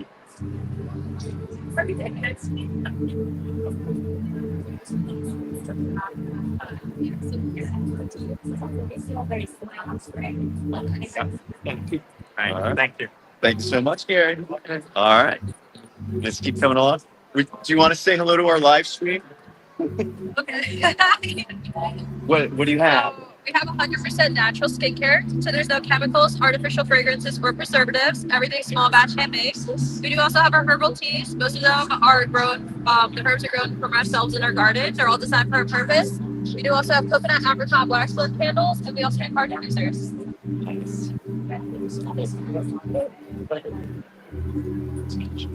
Thank you. Absolutely.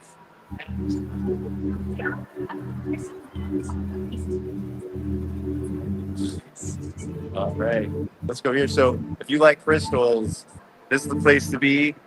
Parsons Rocks.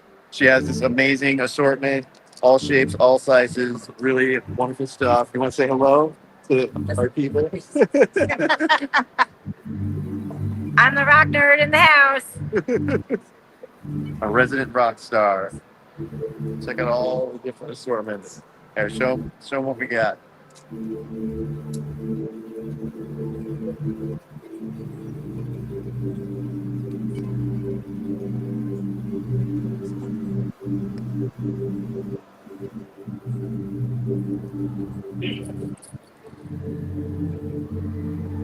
All right.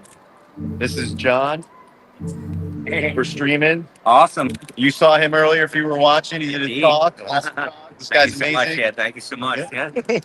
And this is some of his antiques. Tell him about Yes. So where all this stuff comes from. I sell estate sterling and I sell vintage and antique, handmade ethnic art around the world. Yeah. I really love, being able to see the hand of the creators and their pieces, and a lot of this stuff is based on a lot of very deep devotion to their art or to their beliefs. So that's what I deal in. Nice. Awesome. Thanks, John. Here.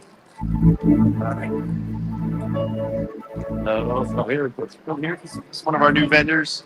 We're streaming. You want to say hello? Hi. And tell them a little bit about what you're doing. Yes, my name is Tracy. We are with Vital Health. We're doing quantum bioscans, where it scans 45 systems of the body. Tells you what's out of balance and what supplements you need to take to bring your body back into balance. Helps with inflammation, scans kidneys, cardiovascular, lung health, heart health, gut health, many things. All right. Wonderful. Thank you so much.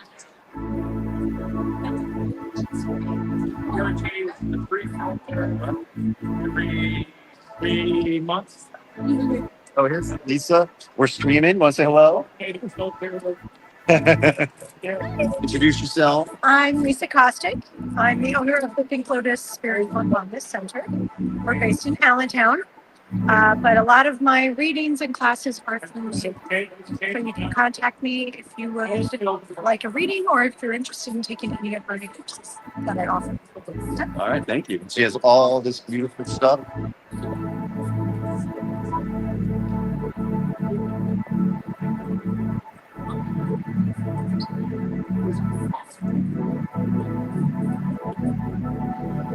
All right.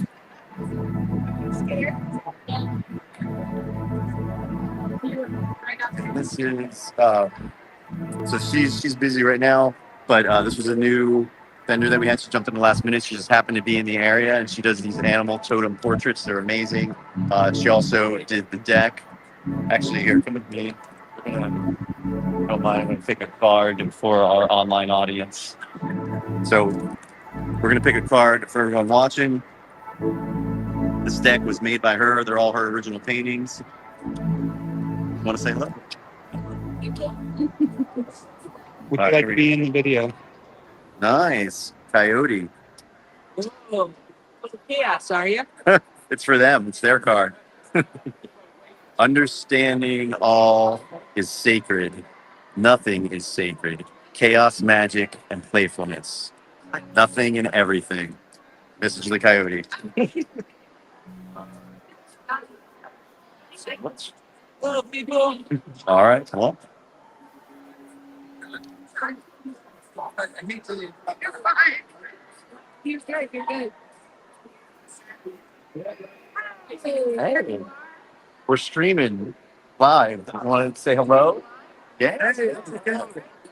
Tell a little bit about yourself and what we got going on. Hey, how's it going? My name's Randy. I'm one of the co-owners of the Quantum Healing Room. I want to let you know about this revolutionary technology. Real quick, I'll make it as quick as I can. It's like charging your cell phone, but you're actually charging your body and putting yourself in an optimal health level by syncing to the actual field of the technology inside the center. So there's pretty amazing things happening. I'm being kind of modest. It's pretty revolutionary, and you can come check us out. We even had an article written about us inside this magazine without us even asking. That's how incredible this technology is. Where are the locations? Yes, we're in Jenkintown, PA. So come check it. West Avenue. West Avenue. Quantum Healing Room. Yeah, inside the Piazza on the Square in Jenkintown. Please come see us. All right, thank you so much. Nice girl. Yep. Great. Step on right. This is Barry. Barry, you want to say hi to our live stream? God, everybody. This is Barry Excuse me, and his, eating a little bit. and his son My Justin. son Justin. We provide all types of hemp products for people that have anxiety or maybe pain. Yeah. So, but the show's great. Greg runs a great show. Been here for years. Looking forward to coming back. Yeah. Okay? GreenerInstitute.com. Yeah. Anything. So This is hemp infused sangria. So there's no alcohol in this, and it tastes delicious. It's a sangria wine. And then we have the gummies, which has 10 milligrams of THC and 100 milligrams of CBD, which is really good for sleep anxiety. Over here, we have a juice, which is the mango, pineapple, ginger. Can you get better than that? 30 milligrams in this. And then, of course, your traditional flower we have as well. So if you're around, come on down to the show. We're here until what time? 5 o'clock. 5 o'clock. Thank you. All right, thank you. Anything you want to know about medical marijuana and that whole business, Barry's the guy to talk to. Greener Institute. All right. We've got 10 more minutes. Keep walking around, see who else is sweeping.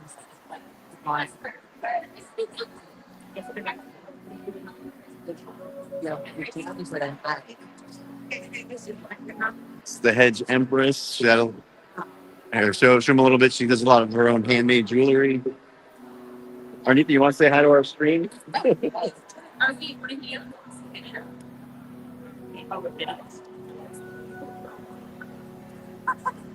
Say hello. Hi. I'm Arnita with the Hedge Empress. I do all of my copper wire work myself. This is my second year of the AWAKEN Expo. I can't wait to be here. Thanks for being here. Say hello. It's my friend Mike. How you doing? I did a good turnout. Yeah.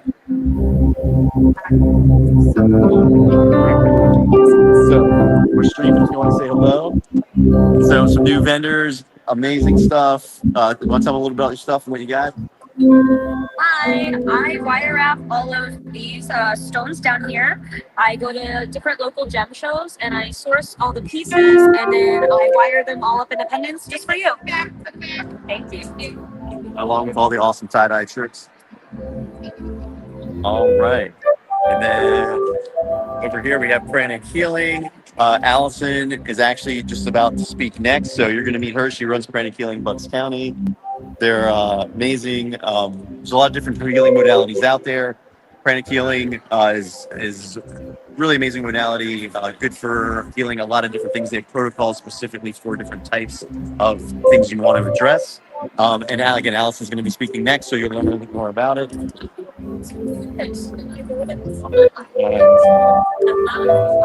All here, we'll stop. We're streaming. Say hello. This is our local 3D printer, Eli. Just tons of beautiful stuff. We're always finding new fun stuff to play with. We have all the fidgets, gear spheres. We have the impossible fidget twister. It goes through every different direction. Lots of fun. Kids love them. All right, thanks, Eli. Thanks, Tom.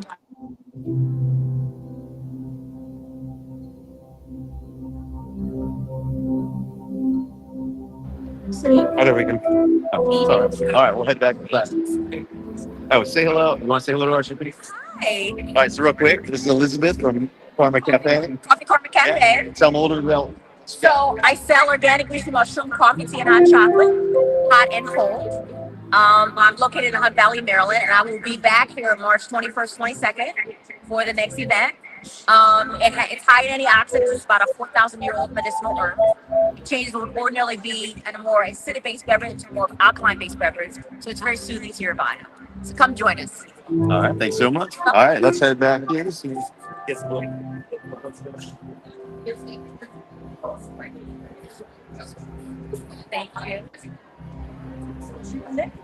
Head back.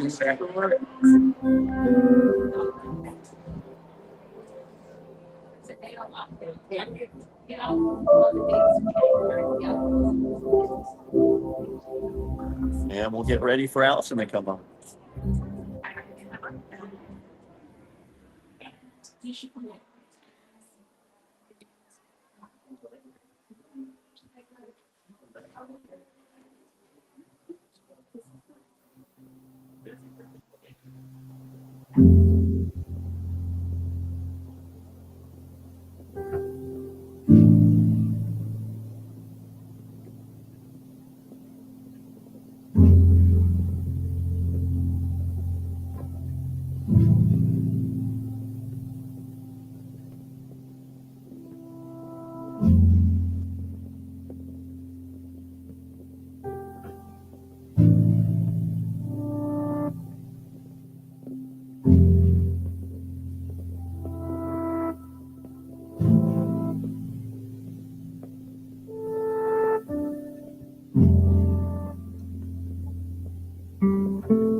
Awesome.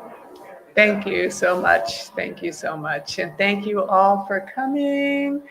Yeah, we are a little bit ahead of schedule, but this is a 20-minute talk. And I probably have more than 20 minutes worth of things to say about pranic healing. How is the sound? Oh, great. Okay, wonderful. So the topic of my talk today is pranic healing for recovery, and specifically recovery from addictions. Is anyone here interested in addiction healing or other types of healing? Addiction or anything? Okay, that's fine. No, that's fine. That's fine. Yeah, addiction is a topic that is very near and dear to my heart because it's the reason that I found pranic healing in the first place. I found pranic healing at one of these expos, at an AWAKEN Healing Expo back in 2013. And it was because I was doing a lot of volunteering in the recovery community, recovery from addictions.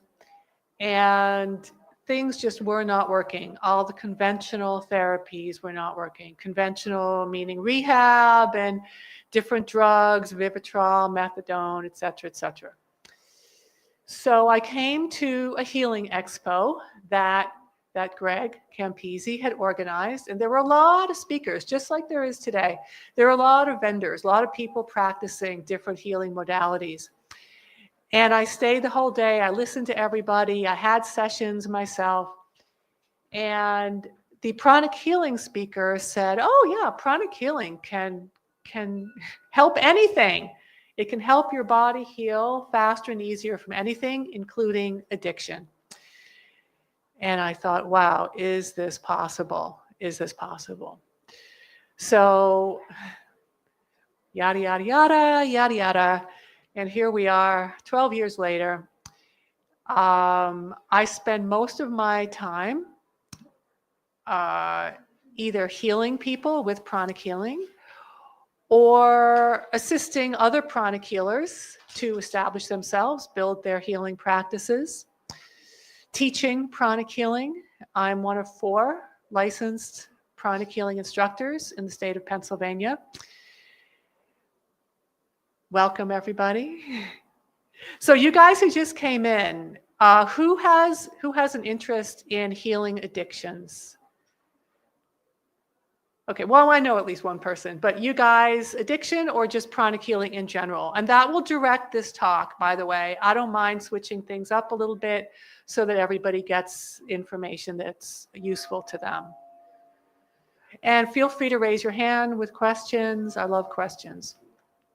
Well, look, I don't know how this is going to play out, but you saw her recently the whole thing about the cannabis not going to be filled out for people to buy on the legal market in about a year from now. I think if people who want to know that they may not be able to smoke cannabis in here, maybe coming to you in about a year saying, look, just so that I want to start buying off the underground cannabis market, I want to just get off cannabis entirely. So can I rely on you to help me not drink cannabis anymore? So yes, that's something to take into account.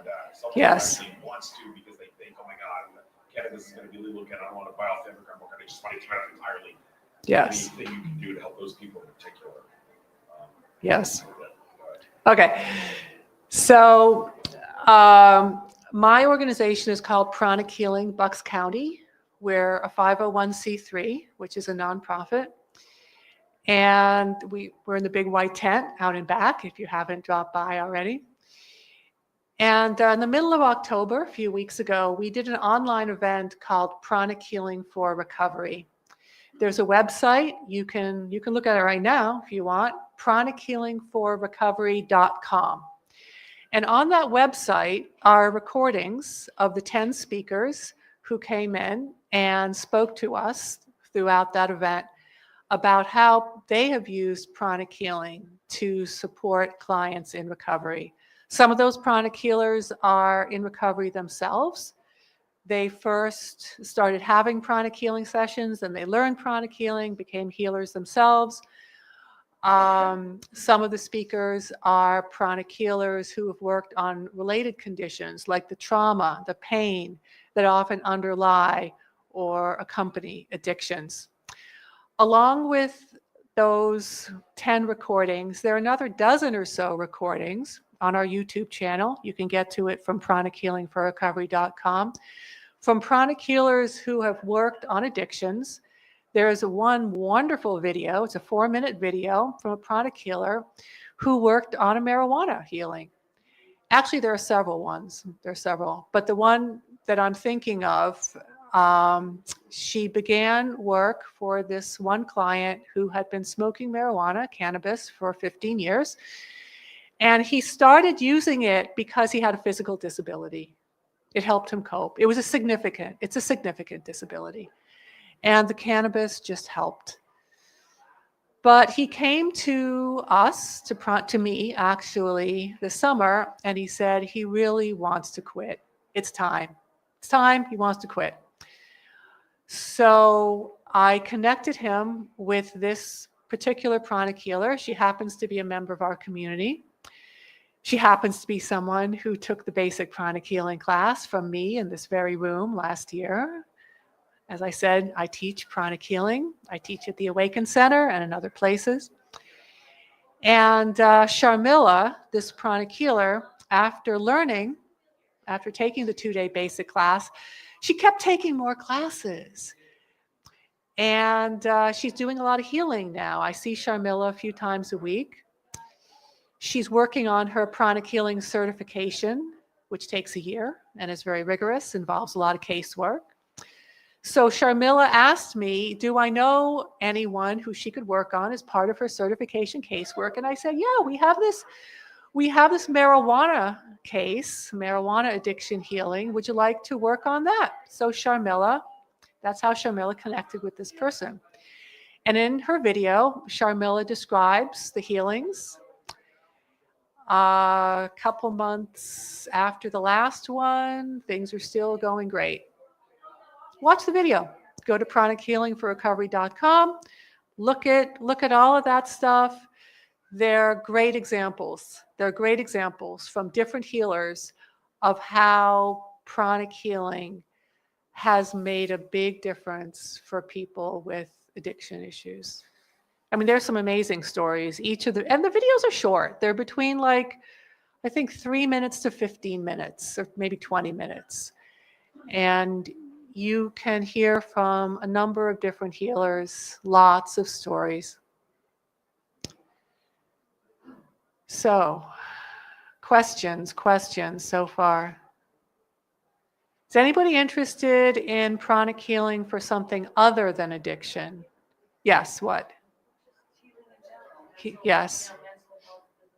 Okay, let's talk about mental health. Because mental health is very closely connected with recovery. They're comorbidities, actually. People with mental health issues, depression, anxiety, phobias, so many, bipolar, are much more likely to suffer from an addiction, and people with addictions are much more likely to have a mental health issue. So yes, we do a lot of mental health work. Pranic healing is all about protocols. Protocols meaning when someone comes to us with a particular issue, let's say it's depression. I go to my pranic psychotherapy book, I look up depression, and I follow the steps. And the steps are techniques that are taught, that I teach in the basic pranic healing class, and which are taught in subsequent classes that specialize in emotional healing. And the people we work on pretty much get better. They see improvements. The protocols, you can kind of think of them like recipes in a cookbook. We look up the steps, we look up the protocol, we follow the steps, and we see improvements. Everyone does not have the same results from pranic healing. Just like if you go to a doctor, the doctor prescribes you a medication, not everyone has exactly the same results from that medication. There are a lot of things that affect a lot of things. But I've seen some amazing healings. And that's why 12 years after learning, I'm still here, and most of my time is spent on pranic healing. Is there any particular condition you're wondering about? Because we do a lot of physical healings. No, I just thought you were going to give us examples of Sure. things to help us right now. Oh, this isn't a class. This is what, just This is to get you interested in taking a class. Yeah. No, the class is 2 days. The class is 2 days.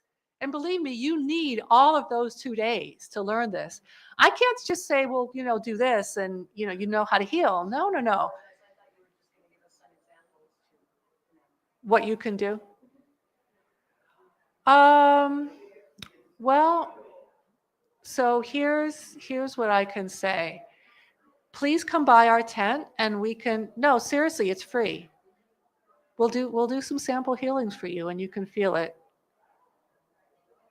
You've got an ache or pain, we can help you with it. It can. It can. So crystals amplify energy. And there is a very good class. It's called Pranic Crystal Healing. It's considered level 4, meaning that you do have to take 3 classes before you learn how to work with crystals. Everything in pranic healing is very systematic. It's not quick. Before you get into the Ferrari, you got to learn how to drive on the Ford, the crystal being the Ferrari. So yes, we do use crystals. The pranic healers who have learned the basic techniques go on and get some very nice crystals, and then they can do faster and more powerful healings with those crystals. But the crystal healing isn't taught first because you do need to learn the basics first. Even after the 2-day basic class, actually, you'll be able to work on yourself and other people. You'll be able to help yourself and others heal faster from simple physical problems. In fact, right on the very first day, you'll be able to do that. But you do need to learn how energy works, why it works the way that it does. What are the different energy centers in the body, their chakras? There are more than 7 chakras. There are a lot more, a lot more. Acupuncturists love pranic healing because it's very precise, it's very specific. The energetic anatomy that we work with is detailed. And because we use this very precise energetic roadmap of the body, when someone comes to us with a particular issue, we can zero right in on that issue. With other healing modalities, and I've trained in half a dozen, and I've got somewhat of a familiarity with a bunch more. I only do pranic healing, and it's been that way for a few years. The reason is because I found that pranic healing can do so much. We're here at every AWAKEN Healing Expo. The big white tent is here at every AWAKEN Healing Expo. And when I first was looking for a solution to all the problems that I saw in the volunteer work that I did with recovery, and frankly, other problems that I saw, I wanted the most powerful thing out there. I wanted the solution right away, and I wanted the most powerful solution. So I took a lot of classes. I learned a lot of different things. And I kept coming back to pranic healing because I found that I could do the most with this. I've taken really a lot of classes. And it was worth it because I consider it sort of a liberal arts, right? You get like a big picture view of things. But yes, you can do a lot with it. I kind of think of learning pranic healing as going to school. You start in kindergarten, you learn some basic things. Then you go to 1st grade, 2nd grade, you learn more. 3rd grade, 4th grade, you learn a little bit more. And over time, you really can do a lot. You can do a lot. But it's not a quick thing. We're in a 20-minute talk. I can tell you, okay, do this. And then the problem completely goes away. So sorry. Other questions? Yes. Pranic and Reiki. Okay. Yeah, it's a good question. And it comes up all the time. All the time. So I have trained in Reiki through level 2. I've never became a Reiki master, but I've done Reiki through level 2. There are a few big differences. Remember I said protocols? Reiki doesn't have protocols. They do have hand positions, but when you go to a Reiki practitioner, they're going to bring the energy in and the energy is going to go wherever it goes. Maybe it'll go where they want it to go. It'll go where it's needed. It'll go somewhere. It may not go for the problem that they came to you for. When a pranic healer works on you for, let's say, asthma, or let's say an addiction, or let's say cancer, whatever it is, we use a protocol specific for that condition. There are still variables that affect how quickly people heal, but we are going to work on you specifically for that condition. So that's one. That's the first thing. Second thing is, there are quite a few varieties of Reiki, quite a few, which is fine. With most of those varieties, the healer does not clean first. They just bring in the energy. Here's the problem with that. When you bring in energy, you're triggering all kinds of things that are already there. If you don't remove the congested energy, the negative, dirty energy, the toxic energy from maybe traumas or other things that have been building up over time or even lifetimes, that person can have a very adverse reaction. I've had people tell me that professional healers who practice other modalities, not pranic healing, I've had professional healers tell me that it's routine for their clients to have meltdowns after their healings. And these healers will just say, oh, you're just releasing something. I won't say that never happens with pranic healing, but it's rare. It's rare. It's not nearly as often as it happens with other healing modalities. Pranic healing has been designed, specifically designed to be very safe, not to trigger those adverse reactions.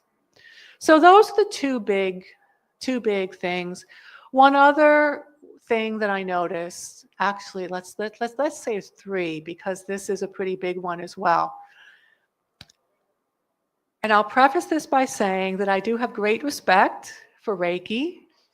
In every class that I teach, there's usually a few people who practice Reiki. Often they're Reiki masters. Sometimes they've done Reiki through level 2 or 1. There are quite a few pranic healers in our community who have learned Reiki first. We have at least a couple of them. We have 2 of them, maybe more, at our tent today. And they come to the classes looking for something more. Reiki is very easy to learn. You can become a Reiki master in a weekend. Reiki 1 class is a couple days, Reiki 2 class is, another couple days, and Reiki master is another couple days, with some exceptions, but generally speaking. I meet Reiki masters all the time. There are only 8 pranic healing masters in the world. There are 8. That's it. It is not easy to become a pranic healing master. I'm not a pranic healing master. I do hold 3 certifications in pranic healing. Each of those certifications took me 1 year. Each certification has coursework with a final exam, a 2-hour final exam, work with a mentor, dozens of documented cases, healing cases. Each case is one person. Each person has multiple healings. Remember I mentioned Sharmila working on the case for the marijuana addiction? That was for her certification. And that case is documented with feedback from the client, etc. So the pranic healing credentialing is based on a medical model because one of those 8 masters is an MD. It's a lot harder than Reiki. And again, with all due respect to anyone who's trained in Reiki and uses Reiki, but it is much harder. It is more precise. That said, the 2-day basic pranic healing class, which I teach, you'll be up and healing right away. All you really have to do is use it. Me? Yes. Oh, yes, absolutely. In fact, come out to the tent. One of the healers who is volunteering, doing healings today, just took the basic pranic healing class that I taught here at the AWAKEN Center this August. So what's that? 3 months ago. She's only taken 1 class, basic pranic healing, And she's cooking. She's doing healings left and right. She also joined us. Actually, I'm sorry. She took it in June. She took it at the end of June because she also came to the July Expo, the July Awaken Expo, and she was healing with us then also, and she did a lot of healings then too. But point being is that yes, after the 2-day class, you can heal. My time is up. Please come to the big white tent. We'd love to see you. You can try a free sample. You can have a longer crystal healing. The information about my next class in December is on the little flyer. And thank you so much for coming. Thank you, everybody. And I'm going to pick up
All right, everybody.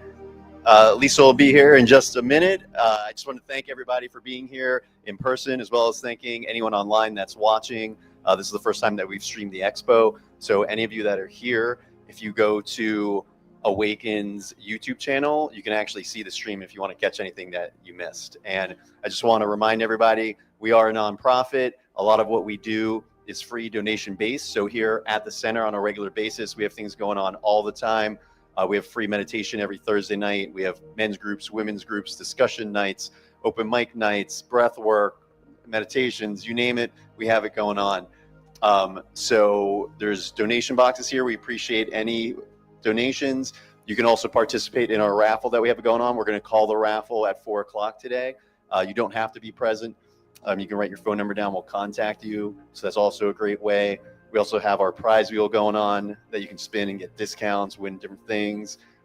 And also for anyone that has spent $75 or more on vendor items or in the store, you're eligible to get raffled for a free Thanksgiving dinner. So, and we have that up front. So if you've spent that money, let Cam up front know, and you can get entered into that raffle. So thank you all so much for being here. And we're going to be bringing Lisa on in just a second.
Oh, take your time.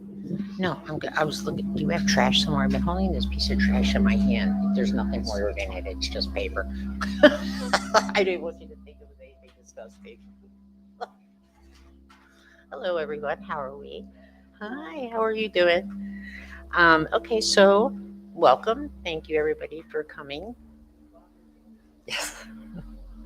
All right, so we're going to start by just kind of grounding. I want everybody to just sort of like sit and, you know, you can, and anytime if anybody would like to stand, you may stand, or you can remain, you could stand or you can remain seated, whatever makes you feel more comfortable throughout the whole thing.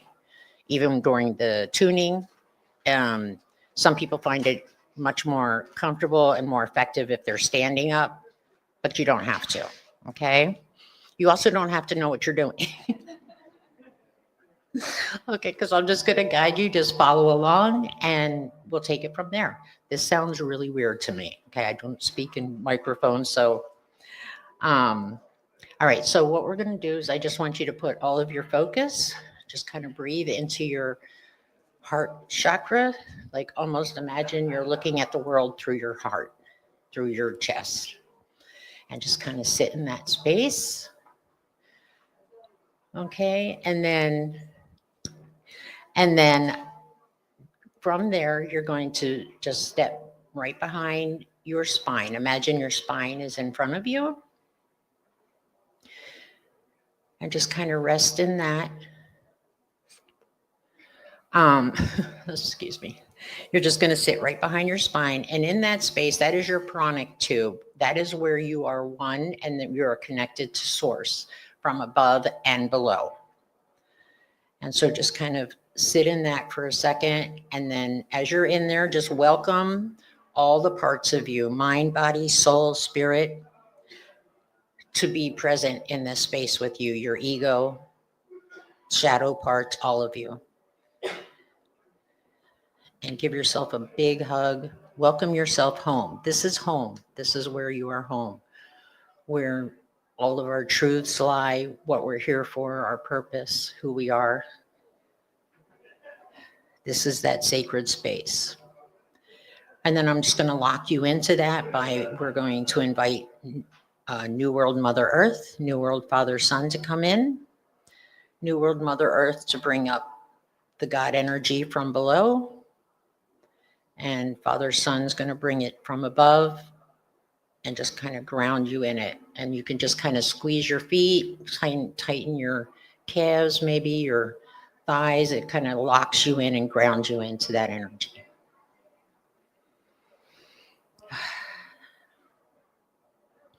Okay. All right, so we're going to begin with the clearing. So again, I invite anybody, if you feel like you want to stand, you may stand. If you want to sit, you may sit. It's all good. So the first place we're going to go to, we're going to start with the heart chakra. The heart chakra, this is where your compassion, unconditional love, heart-to-heart communication, this is where all that occurs. The color, if you need a reference, when we call in the angel, is green. And it goes front and back like a funnel, coming out the front of you and also out of the back. So we're going to ask the angel, the New World Angel of our heart chakra, to come in, and we want to open it up as far as it can go to the perimeters of our aura, front and back. Just stretch it out. And while it's going out, imagine it's pushing out any blocks or anything that's, of the old world, or anything that no longer serves you. It's just like kind of pushing out everything as it opens it up and expands. It just expands.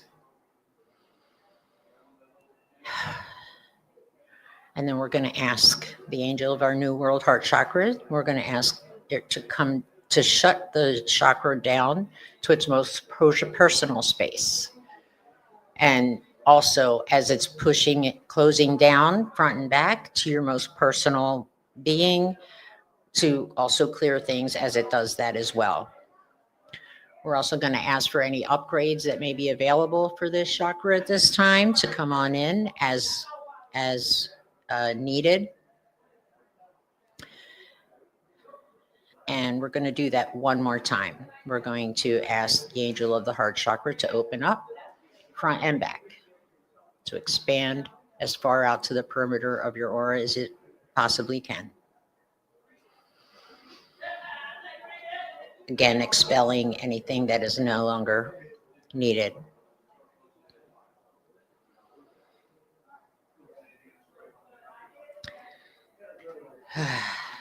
Okay, and now we'll close it down one more time to its most personal focus.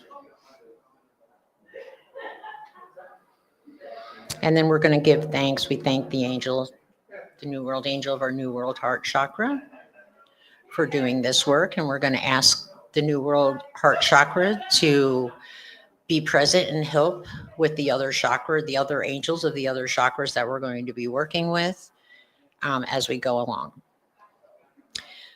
We're now going to move down to the root. The root chakra comes straight out of your spine. The color of this chakra is red, and it just comes down like a big cone from your spine all the way out. We're going to welcome the New World angel of our New World root chakra to come in and to open it all the way up, to expand it out to its furthest, to the furthest distance. This root chakra, the root chakra has, it's all like, it's love. It's part of the earth. It brings up the earth energies. It's our connection. It works. It actually works with the crown chakra together. They work together. It helps with understanding of the oneness of all things through all of our experiences. Okay, we're going to ask the angel of our root chakra to go ahead and close down to its most personal space. Again, pushing out or expelling anything that is no longer needed.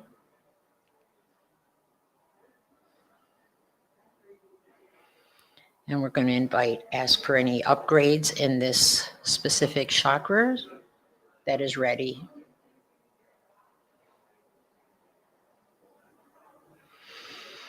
All right, and once again, we're going to ask the root chakra to open up to its fullest, pushing anything out that is no longer needed.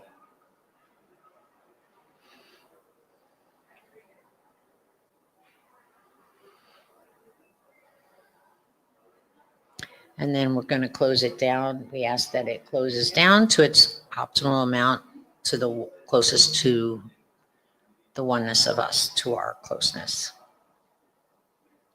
And we're going to thank the angel of our root chakra and the heart chakra for working together in healing. And now we're going to move up to our solar plexus. And that is right below, well, the solar, no, I'm sorry. Excuse me, we're not doing the solar plexus. We're going to the navel chakra, which is right below your belly button. And it is orange. And it goes front and back as well. And I want you to invite the angel of the heart chakra and the angel of the root chakra to work with the New World angel of the navel chakra.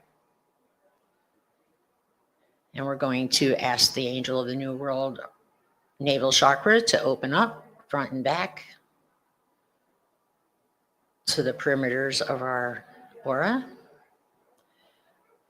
Again, pushing out anything that is no longer needed. This chakra is about our emotion, it holds willpower, desires, sexuality, vitality. All of those are held in this particular chakra. And then we're going to ask the angel of the New World navel chakra to go ahead and close down to its most personal space for each individual.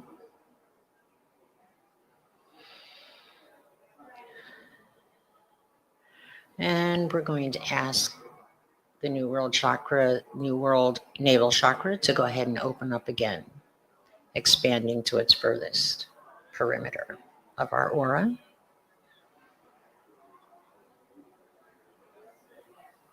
And we also will ask for any upgrades that may be welcomed at this time.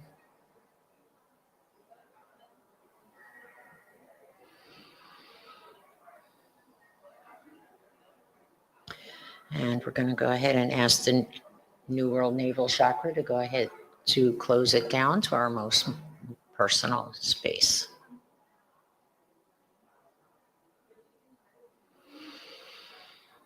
Okay, we're going to move on up to our solar plexus, which is right between the heart and the navel. This is the color of this chakra is yellow, and it goes front and back as well. This is where we hold basically the ego, clarity, self-identity, life purpose, everything there. Courage, confidence. And I'm going to welcome the New World Angel of the Heart Chakra, Root Chakra, and Navel Chakra to work with the New World Angel of the Solar Plexus Chakra. And we're going to ask the angel to open up again, front and back, to its furthest that it can go through from our aura. Clearing out anything that needs to be cleared out as it opens, just pushing it all out.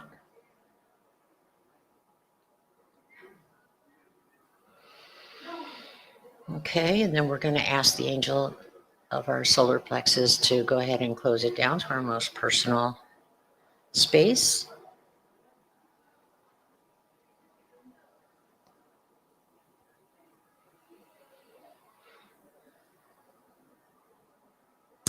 And then we're going to invite the angel of the solar plexus to go ahead and come back in again and open up this chakra front and back to the perimeters of our aura, expelling anything more that's left in there. Also going to ask for any upgrades, anything that is available to come in.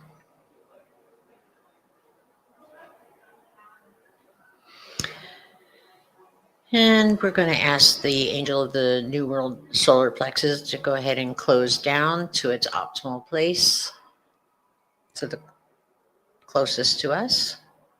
And we're going to give thanks to the angel of the Heart Chakra, the Root Chakra, the Navel Chakra, and the Solar Plexus Chakra for working together and doing this healing.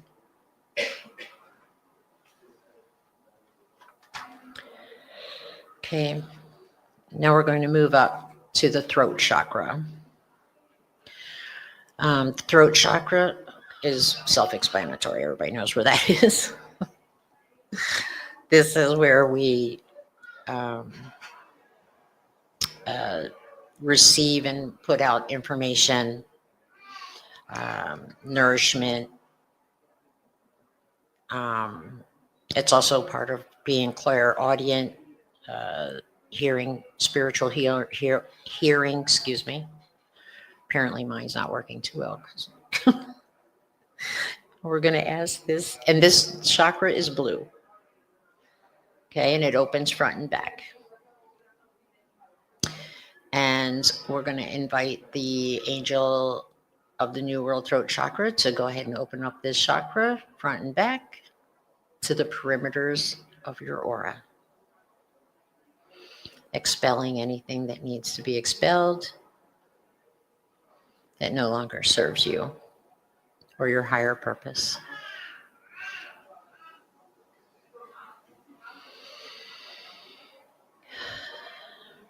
Okay, and we're going to ask the angel of the New World Throat Chakra to go ahead and close down to its most personal space.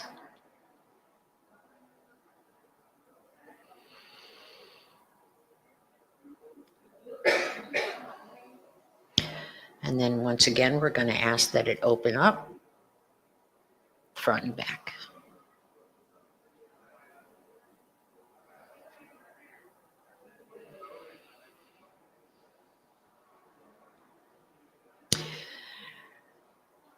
And now we're going to ask the angel of the New World throat chakra to go ahead and close down to its most personal space again.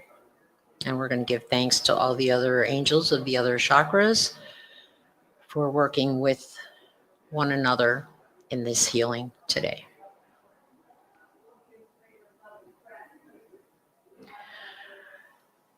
We're going to now move up to your third eye, which of course is your higher thinking, your perspective, intuition, inspiration. In this chakra, this one is like an indigo kind of color, and it opens front and back as well. Something that I want to share, that this chakra, it does not need to be open to its fullest. It should never be open to its fullest, especially when you're out, in the world. And the third eye tends to want to like take over and be the boss of everything, but you gotta, it's not. So we're going to ask that this chakra go ahead and open up front and back fully. Clearing anything that needs clearing as it does.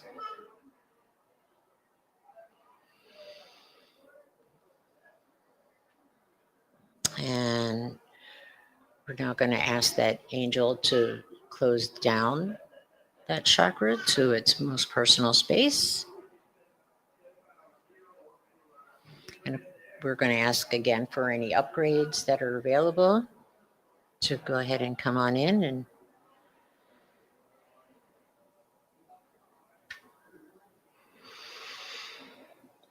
And one more time, we're going to open that chakra up, front and back. Continuing to expel anything that's no longer needed.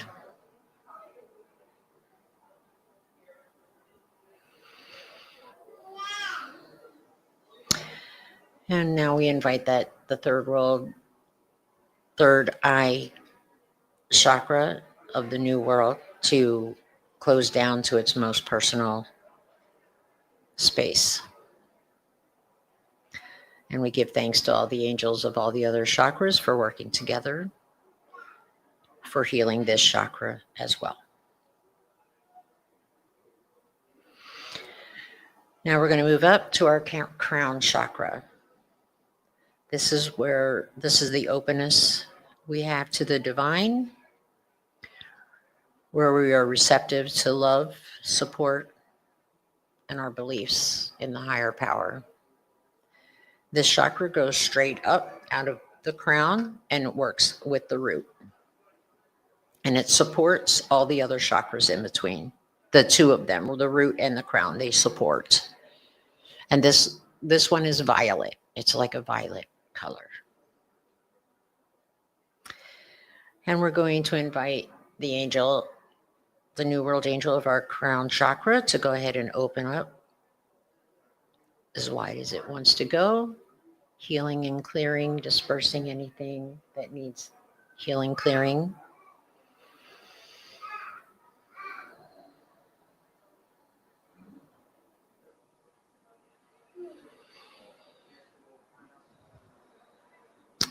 And we're going to ask the New World angel of our New World crown chakra to go ahead and close down to its most physical space.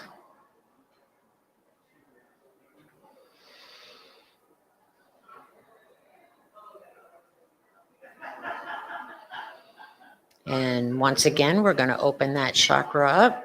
We're going to ask the angel, the New World angel of our New World crown chakra to open up to its fullest, welcoming any upgrades, any healing, whatever is needed for each of us as individuals, whatever is needed, they know.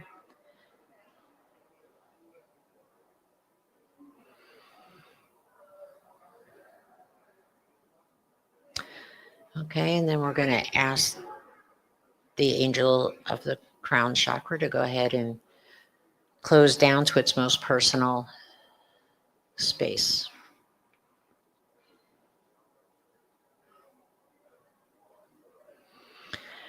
And we're going to give thanks to all of the New World angels of the New World chakras for working together with one another in the healing, clearing, releasing of each one of these chakras. We give thanks for all the upgrades and for any ongoing upgrades that may be coming maybe later on that may not be quite ready yet, but we welcome them for the future.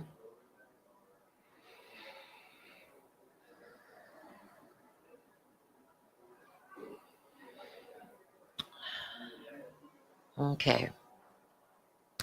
So what I want to do now is kind of bring everybody back into the present. So just slowly, just kind of bring yourself back, and then we're going to reground ourselves. Just kind of put yourself back into your safe space there, that pranic tube. Kind of clench your feet. You know, if you want to stand up, kind of shake it out if you want. Just kind of get yourself back into the most physical. And just breathe it out. And I want everybody to just kind of like call yourself back into your own self, releasing everybody around you. Calling us back. I don't know what time it is or any, oh my God, I'm so unprepared. So if you know, 5 to 3. Okay.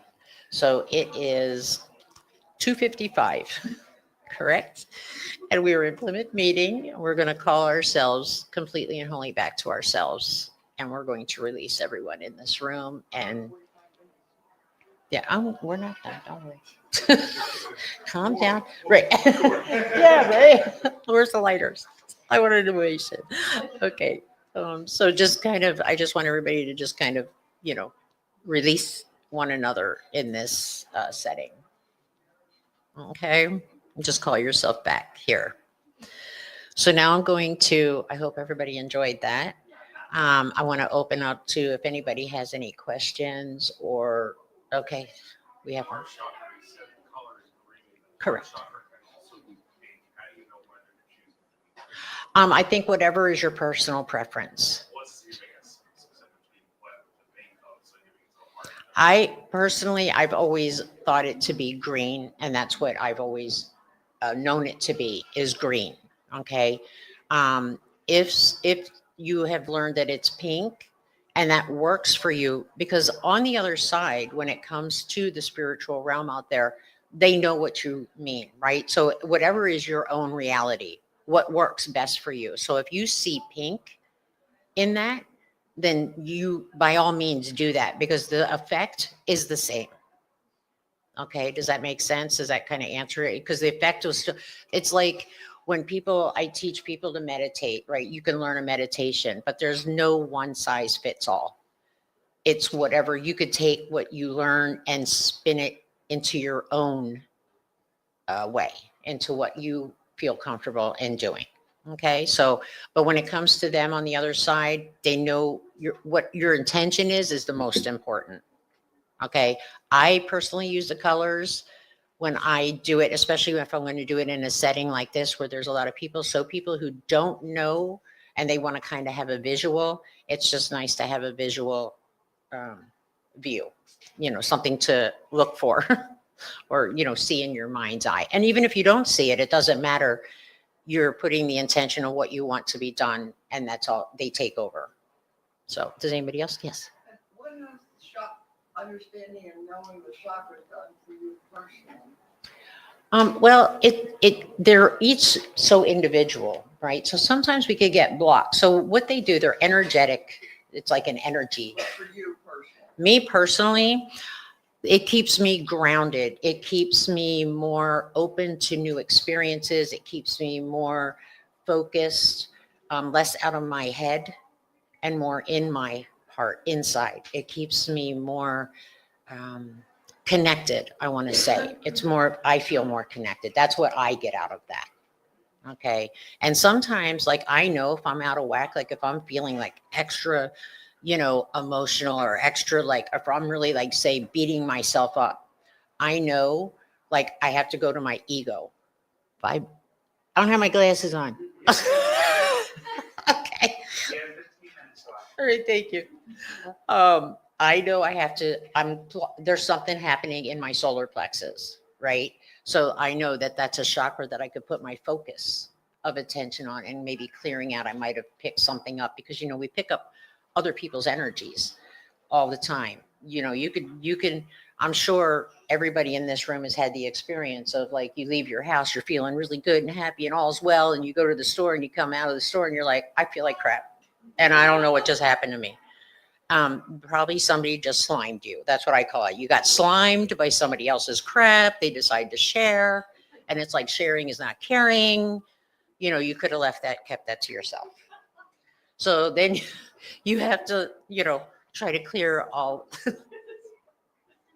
It's okay.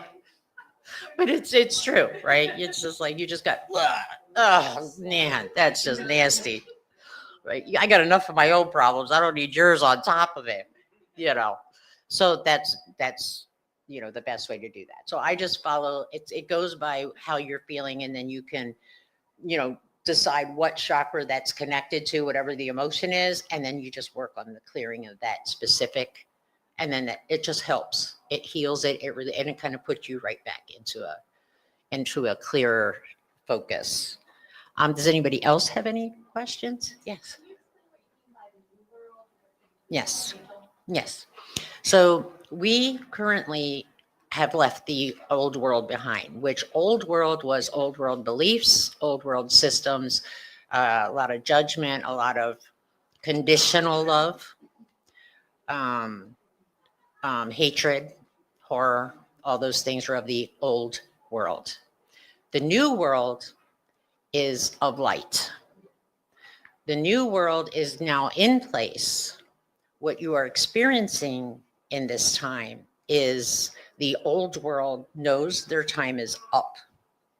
So they're going out kicking and screaming. Okay. It's like the final, like, ugh, but they know it's done. They cannot survive in what's coming into this world. I'm sure some of you, if not all of you, have been experiencing these almost like awakenings happening within you, like where you're starting to feel like, I feel kind of awake, like I like my gifts, or you're finding like you're starting to realize like gifts are coming out, like you're seeing things or starting to experience. That is spirit, God, whatever you want to call it, universe coming through and letting you know it's time to wake up. So the more we wake up and the more we let ourselves shine and let those lights out, it will take over the dark, okay, that's out there. And then it will just fade out. So one thing I'm going to say in closing, because I know we're getting very close and I could talk forever, is this. I don't know a lot about numerology, but one thing I do know is like, I know that it goes from a scale from 1 to 9, and 1 is new beginnings. 9 is the end of the old, right? It's the end. It's the time of, when this is over. Universally, 2025 is a 9-year.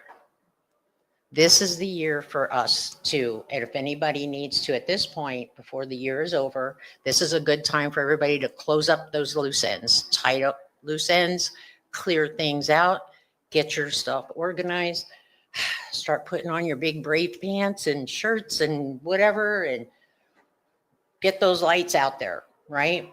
Because next year is a 1 year. 2026 is new beginnings for everybody. It's a universal 1 year. We all have those numbers individually through, as we go from our birth dates. It's a whole big thing. I can't even get into that. And I would need a big book, my numerology for dummies book in front of me so I can know. These are the two things I know for sure. This is the time to let go of everything that you've, from the past, knowing that into this new year coming up, it is universally a brand new space. Hold strong, keep the light shining, no matter how much you want to scream and yell and maybe crawl up in a ball and just cry. Don't. Stand up. Let your lights all shine. And through that, you will be able to heal. It'll just trickle, right? Because there's more light out there than there is dark. It may not feel like it, but there really is.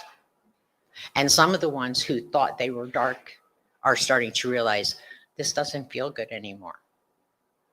And they're becoming of the light because the call is now. I just got chills from head to toe, which tells me that this is, thank you. Them telling us, like I would almost want to cry.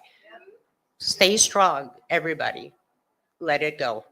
Do not engage in any of it. Stay the light and keep spreading.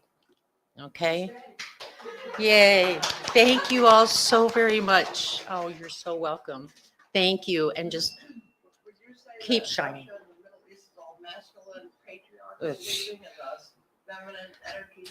Listen, all that is just nonsense and not to hold on to any of that energy. It's all going to, oh, please. Yes. All light and beautiful yumminess it's already in play. It's already in play. Again, it sometimes, that old adage of it's darkest before the dawn, it really does ring true in this situation.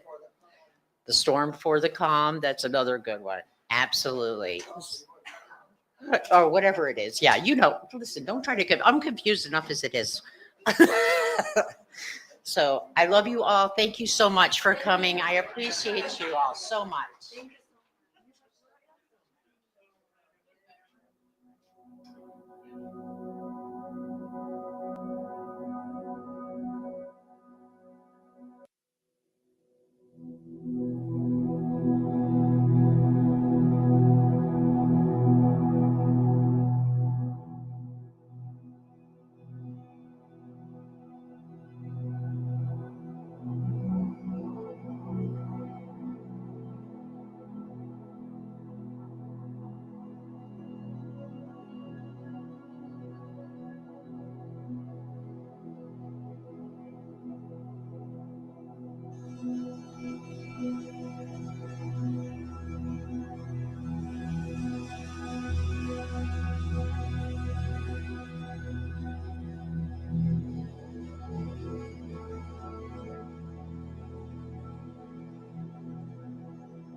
I brought a little gift for all of you. Oh, it's loud. Okay, I'm going to talk quieter.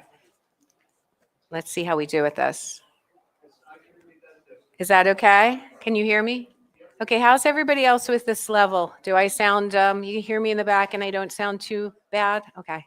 I'm going to try to talk in my lower range voice because I don't like going to lectures where the sound really like jumps out at you. But if you can't hear me, now I don't hear, you can still get me? I'm not getting any reverb or anything. Okay, we're going to go from here, guys. Okay, so I brought gifts for everybody that I'm going to give you. If I didn't bring enough because I grabbed them really quickly, I have them at my booth. And I'm down on the end, if you haven't seen me already, closer to where the children's, all the little games and stuff are for the kids, down on that side. So yes, so you'll be easy to find me. You can follow me right back if you want to. So we're going to do a 20-minute lecture. I didn't bring a watch. So could I ask somebody to like tell me when we're halfway through, like just give me a wave? You would do me, thank you. Okay, so here we're going to start. So as I just talk to you about myself a little bit so that you know, like, you know, why would I even be giving this lecture? I'll be handing out my card to you and just a small gift. The gift is a charm bag. And the charm bag is something that you can put, it's fragrant. You can use it to scent something like your car or maybe your clothes drawer. You can keep it on your person. You can put it in your pocket. If you don't have to take it out, and you can put your jewelry in the outer bag, and that will also give you energy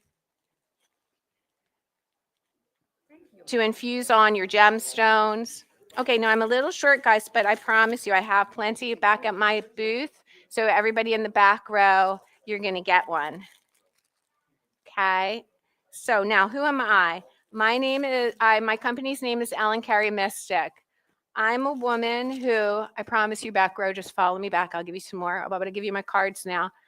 I'm a woman who had an aunt in her life who was a psychic medium who did automatic writings. And so I was comfortable with that. And I was a child who was very super sensitive to everything. Like my brothers loved wrestling, and they loved the Three Stooges and all that stuff. I would cry when I would see, and even like anything that happened to an animal in a movie sent me to tears. And I'm very sensitive, like I have allergies. I just like everything, and I pick up people's emotions. So I used to be like very shy as a child. I've become more outgoing, and but even so, even after doing a meeting like this, I'm going to have to go home and have a day where I'm just all by myself and rebalance my energy. And I've learned a lot about energy balancing for myself. In my 20s, I had a tarot card reading, and I really took to it. And so then I started to read tarot cards for myself and my friends. And it kind of became a hobby. And I was always interested in religions and cultures and how people had their belief systems set up. And then in my 40s, I had terrible anxiety that kept me up at night, woke me up in the middle of the night, felt like an attack. I had psychic attacks all my life when I slept. And I learned in my 40s how to empower myself so that that didn't happen again. It took me 2 years to learn how to get over the anxiety and how to deal and build my own energy so that I was balanced and I could go through the world and deal helping other people and using all of my psychic gifts and not being ashamed. Because, you know, some people will think that you're crazy if you say, well, I can channel and take automatic writings and talk to entities and see things. And, you know, people start to think, you know, and have judgments. And that doesn't bother me anymore. I can proudly say what I do and talk to people and do it full time. But I'm a crone now, like I'm 60. So I started like as a kid with all the sensitivities, 20-year-old interested in the stuff. Now I'm 60. So I've got 40 years experience of doing it and then a lifetime of having experienced what energy exchanges did to me. So I want you all to learn how to be balanced, how to be in the world and feel really good and have the tools to take care of yourself when your energy goes out of balance. Now, I can't teach you all that in 20 minutes, but I can give you like some guidelines and like some basic thoughts that I have around it. And then if you choose to work with me in any of the areas that I'm gifted in, you have my card, that's my cell phone number. You can just text me. And if I have the time, I'll get back to you as soon as I can. But I am a busy lady. I do lots of these types of events. I have lots of businesses going all around healing, energy work, psychic development, and building community and helping people. So that being said, let's start on two different spectrums, empaths and narcissists. An empath feels what everyone else's energy is sending off, okay? Now, why is that? What is it that she's feeling or he's feeling? I look at it from quantum physics approach. At our smallest level of ourselves, beyond ourselves, we are just sparks of energy. And that energy moves as a wave. A wave is a frequency. So basically, we're music. We're all our own individual song. Nancy's a beautiful song. You're a beautiful song. I'm a beautiful song. Everybody here, right? Now, if I'm harmony, if I come over to Nancy and I say, gosh, Nancy, you're so lovely today, and you're making me feel so good to be in your presence. And Nancy and I spend time together, and our energy is aligned, is a similar frequency. She's going to like me right away. She's going to want to spend more time with me because we're in harmony. Now, if I come over to Nancy, and Nancy doesn't mind me using her as an example because we've known each other a long time.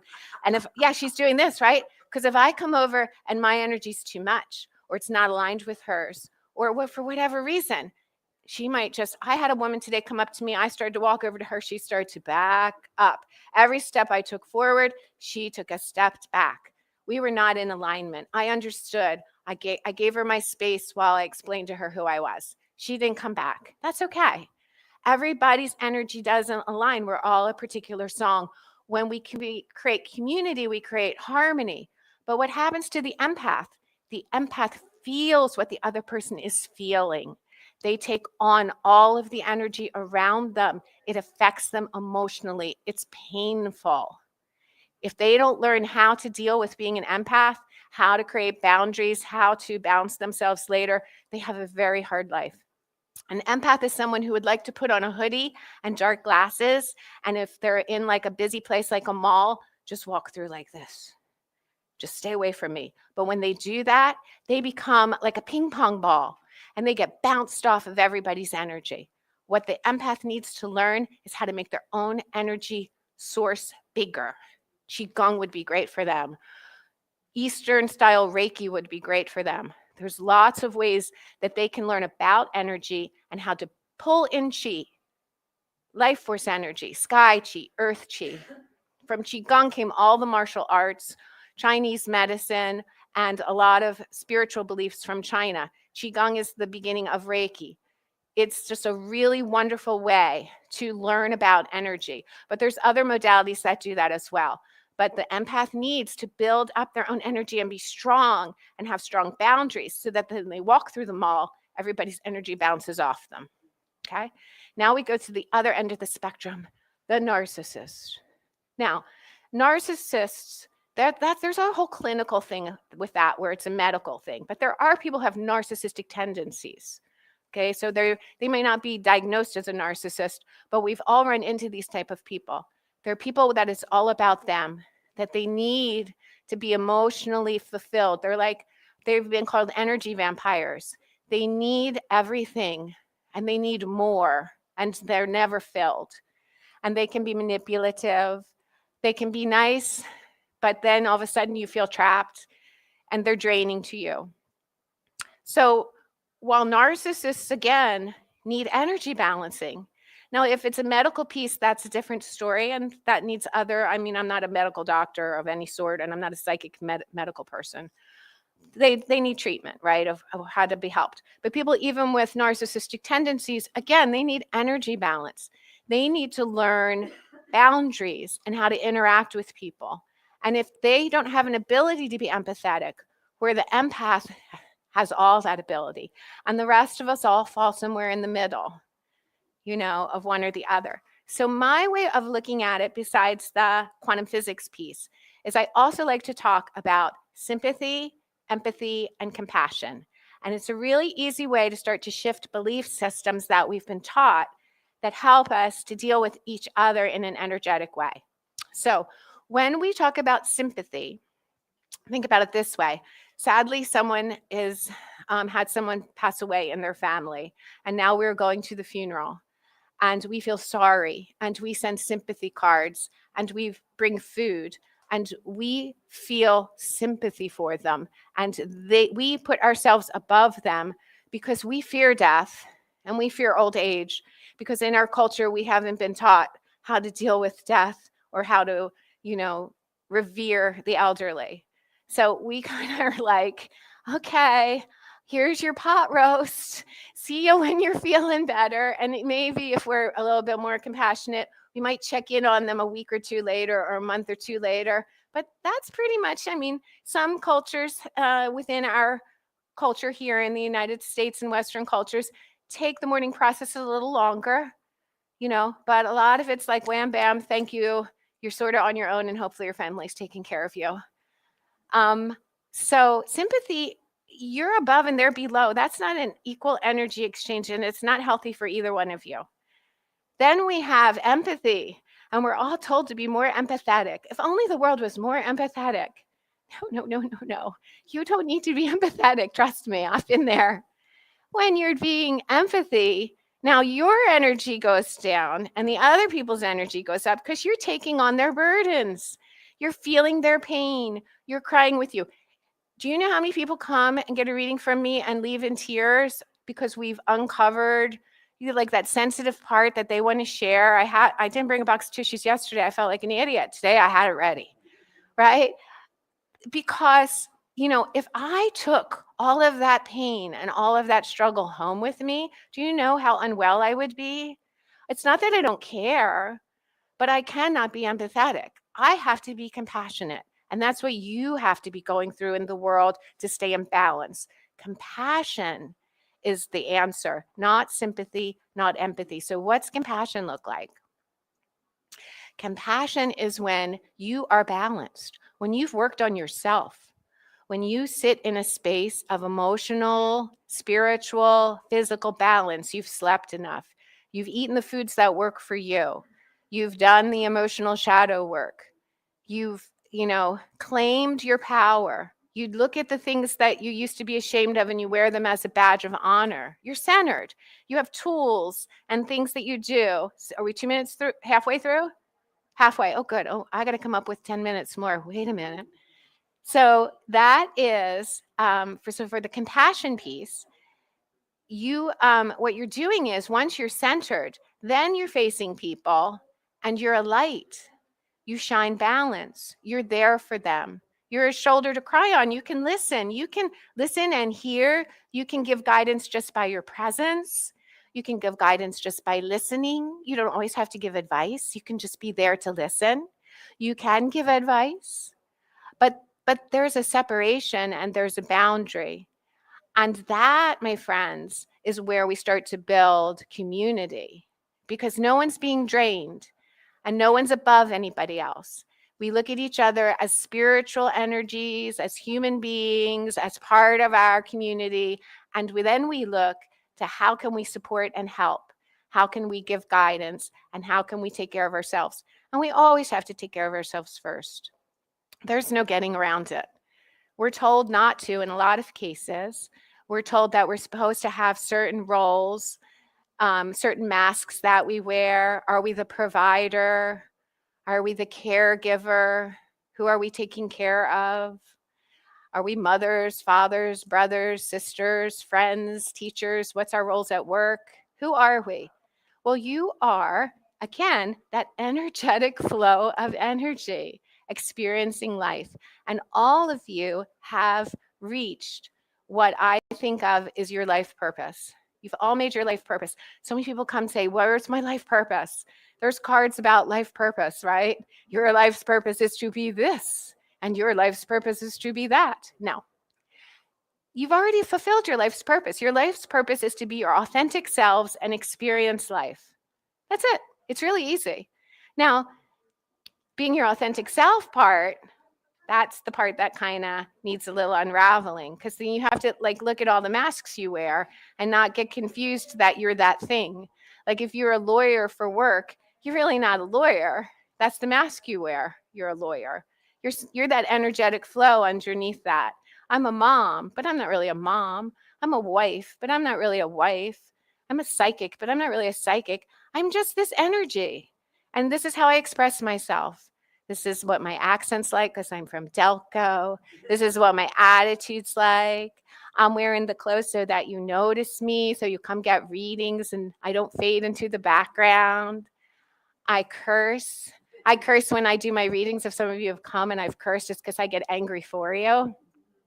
I'm very angry chick. I'm still, even after 60 years, that's my shadow side. Like my emotion goes to anger first. I find anger very empowering. I have people come to my table and tell me that they are peaceful people and that they process their energy and are peaceful, but they have this block. And I say, well, you've gotten angry? And they're like, no, anger is a bad thing. I don't want to be angry. Anger is emotional power. That's all it is. Used correctly, it can be very freeing. It can give you the strength to stand up and say, this is my belief. But when we're unbalanced, when our flow isn't there, when we're not authentic and connected, then fear steps in. Then the anger is not righteous anger where we're explaining ourselves and holding our ground and being energetically driven by it. Then it's something that hurts others, that comes out sharply, that is there because there's a fear underneath that we haven't looked at. So all of our emotions are cool. And all of our feelings are great. And all the things that you're working on and doing are marvelous. And you should not have any shame about it. And you should not live in the fear and the doubt. You should recognize the fears, recognize the doubts, recognize when you get triggered, where's the imbalance. And then that becomes your friend. Because every time you get the ouch, every time I want to say something sharp because I've been hurt, where did that hurt come from? Where's that belief system that is holding that in place? Now I've got one last thing. How many minutes do I have? Like maybe 3 minutes left or something? Okay, I've got one more thing to tell you guys before we end. Well, two. I'll tell you the second one first. The second one is please all come back and visit me and see all the merch that I brought and get a reading if you haven't already. Some people already got a reading and came because they were like, hey, that lady's okay. And then I bribed somebody to come with a gift because I was like, oh my gosh, it's time for my lecture. And my husband promised you some time right now. And I don't have it to give at the moment. So she was lovely to come. So she's getting an extra long reading and a gift. So I did bribe one person to be here at least. Okay, so that's the second part. Now here's the ending. All of this stuff that I'm talking about all really gets held up in two places, in our emotions and in our belief systems. The emotional wounds can happen before we have language. So for example, my daughter was adopted and she was taken away from her birth mother at birth and the orphanage, and when I got her at about 15 months old. So she has two very strong wounds that happened before she had language. So she will have reactions to things that are just emotional and she has no thought process behind it. You have to recognize that that's happening with people in the world. And when they act out, sometimes they don't know why. And it's because there's this wound before language. But after language and ideas set in, then it starts to become belief systems that are set in place. So I like to end, because I'm a feminist as well and a proud one, with this little example of matriarchy-like living in our present time period. So in China, where my daughter's from, where I went and adopted her from, there is a tribe, and I always pronounce all the Asian words wrong, so I'm going to spell it. I believe I'm spelling it right. M-O-S-O-U. I'm going to say Mosu. It's probably wrong. Look them up. Really interesting stuff. But here's the basis of it that I took, because when my daughter went through adolescence, I wanted her to have a stepping into womanhood ceremony. So I did all kinds of research on everything about women. And part of it was this. In this tribal community, which still exists for a long, long time in China. This is how they lived. The women run everything pretty much. The women are in charge of all the business. The women are in charge of their homes. If there's a dispute in the home, the grandmother has the final say. The women in the home tell everyone what they're going to do, what you're going to go to school, what kind of work you're going to do. They run all the businesses. The men are in politics. They go outside of the tribe, go connect with all the other stuff that's going on in China, and they come back and report to the women, and they all get together and make decisions on what's best for their community. Guess what else they have in it? Something called walking marriage. So this is cool. Listen to this one. The men come, and if the woman wants to be with this man, he can come to her home at night, and they can get jiggy and have their passion, and then he goes home. And all the children belong to her. And her brothers and the men in her family are the father figures. And he goes home to his family, maybe his sister's house. He's a father figure for her kids. Think about this in terms of how we live in our Western society and we think of is right and not right, right? We have our beliefs. Well, they have their own beliefs in this particular tribe. Guess what they do not have words for in their local dialect? War and rape. Doesn't exist. Why? Anybody like logically why in that kind of a setup? Why wouldn't it?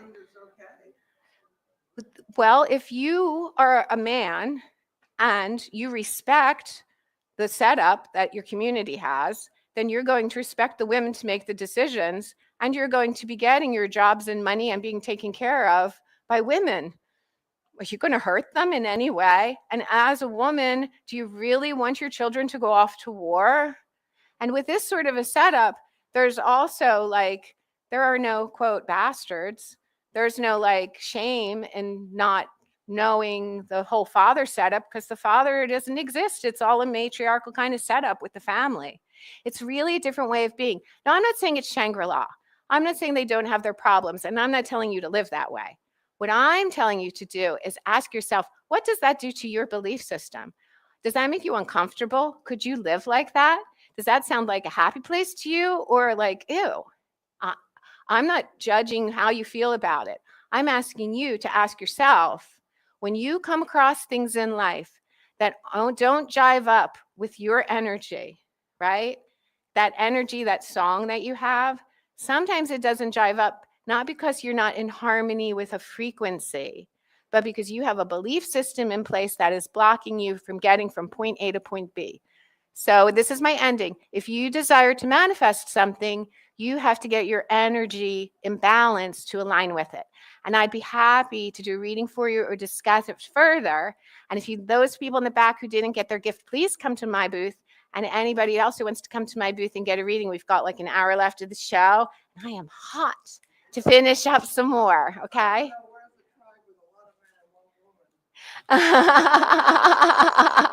Nancy, you always make me laugh. You go, girl. If I find it out, honey, I'll text you. All right, guys, I'm going to go because I've got some moolah to make, right? I'm going to go and do some more readings, kids. I hope you all had fun. Here we go. Okay, I'm heading back. Everybody come with me. All right. So the raffle, we're going to call the raffle at 4 o'clock in like 10 minutes. So if anybody wants to get in on the raffle, last chance, it's right outside the door. We have a lot of amazing prizes and it helps support us. Donations are always appreciated. If you get 20 raffle tickets, you also get a free spin of our prize wheel as well. Thank you all for being here, for being a part of it.